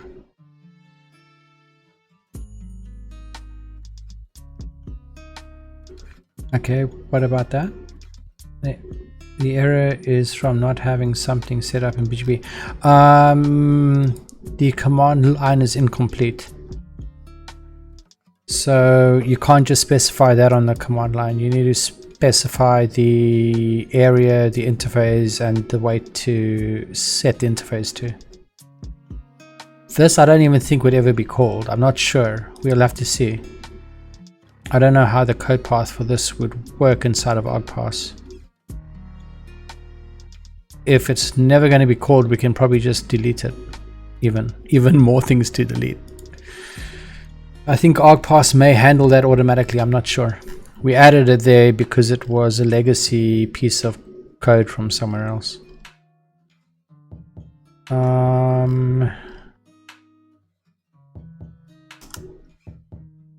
This one over here, we're going to be just chopping this out, right? Moving that down here, returning it as a string, deleting this. Now, why do these things say check if we're on the console? That's probably not ideal at all.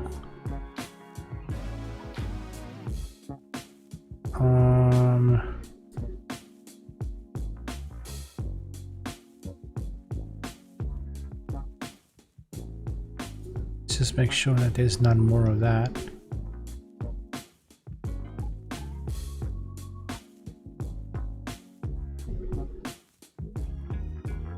God, the amount of iterations that I use going over these things. Shit, clicked the wrong button again.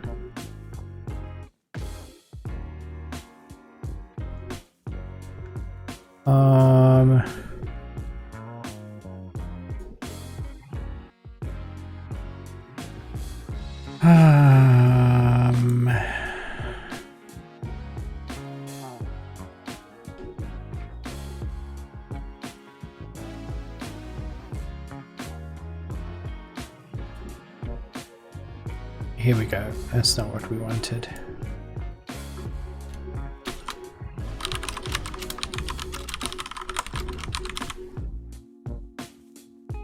I'm gonna have to quickly grab something more to drink, chat.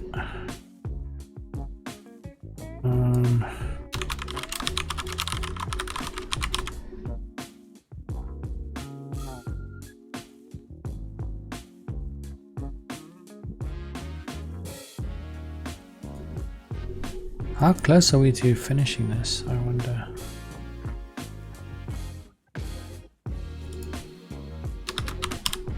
I think this is almost the last file. And then we have to somehow plumb it into the other part of our code.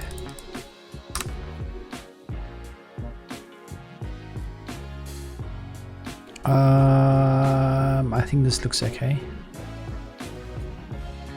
Oh, there's a show file there. That's going to be a bit of a bitch, I think.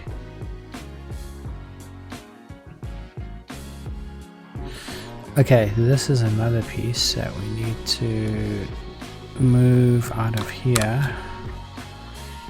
Put over here. And delete this. And this is going to be set interface, set OSPF interface ECMP wait, and this is going to be an ini as well.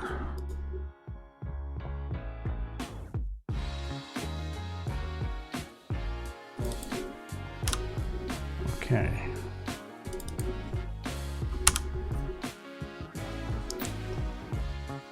Okay.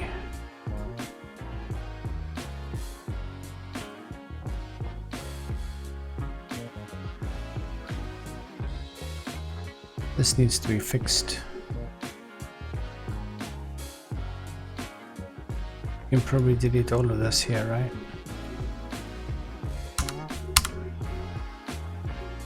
I don't even think we need the runtime errors anymore.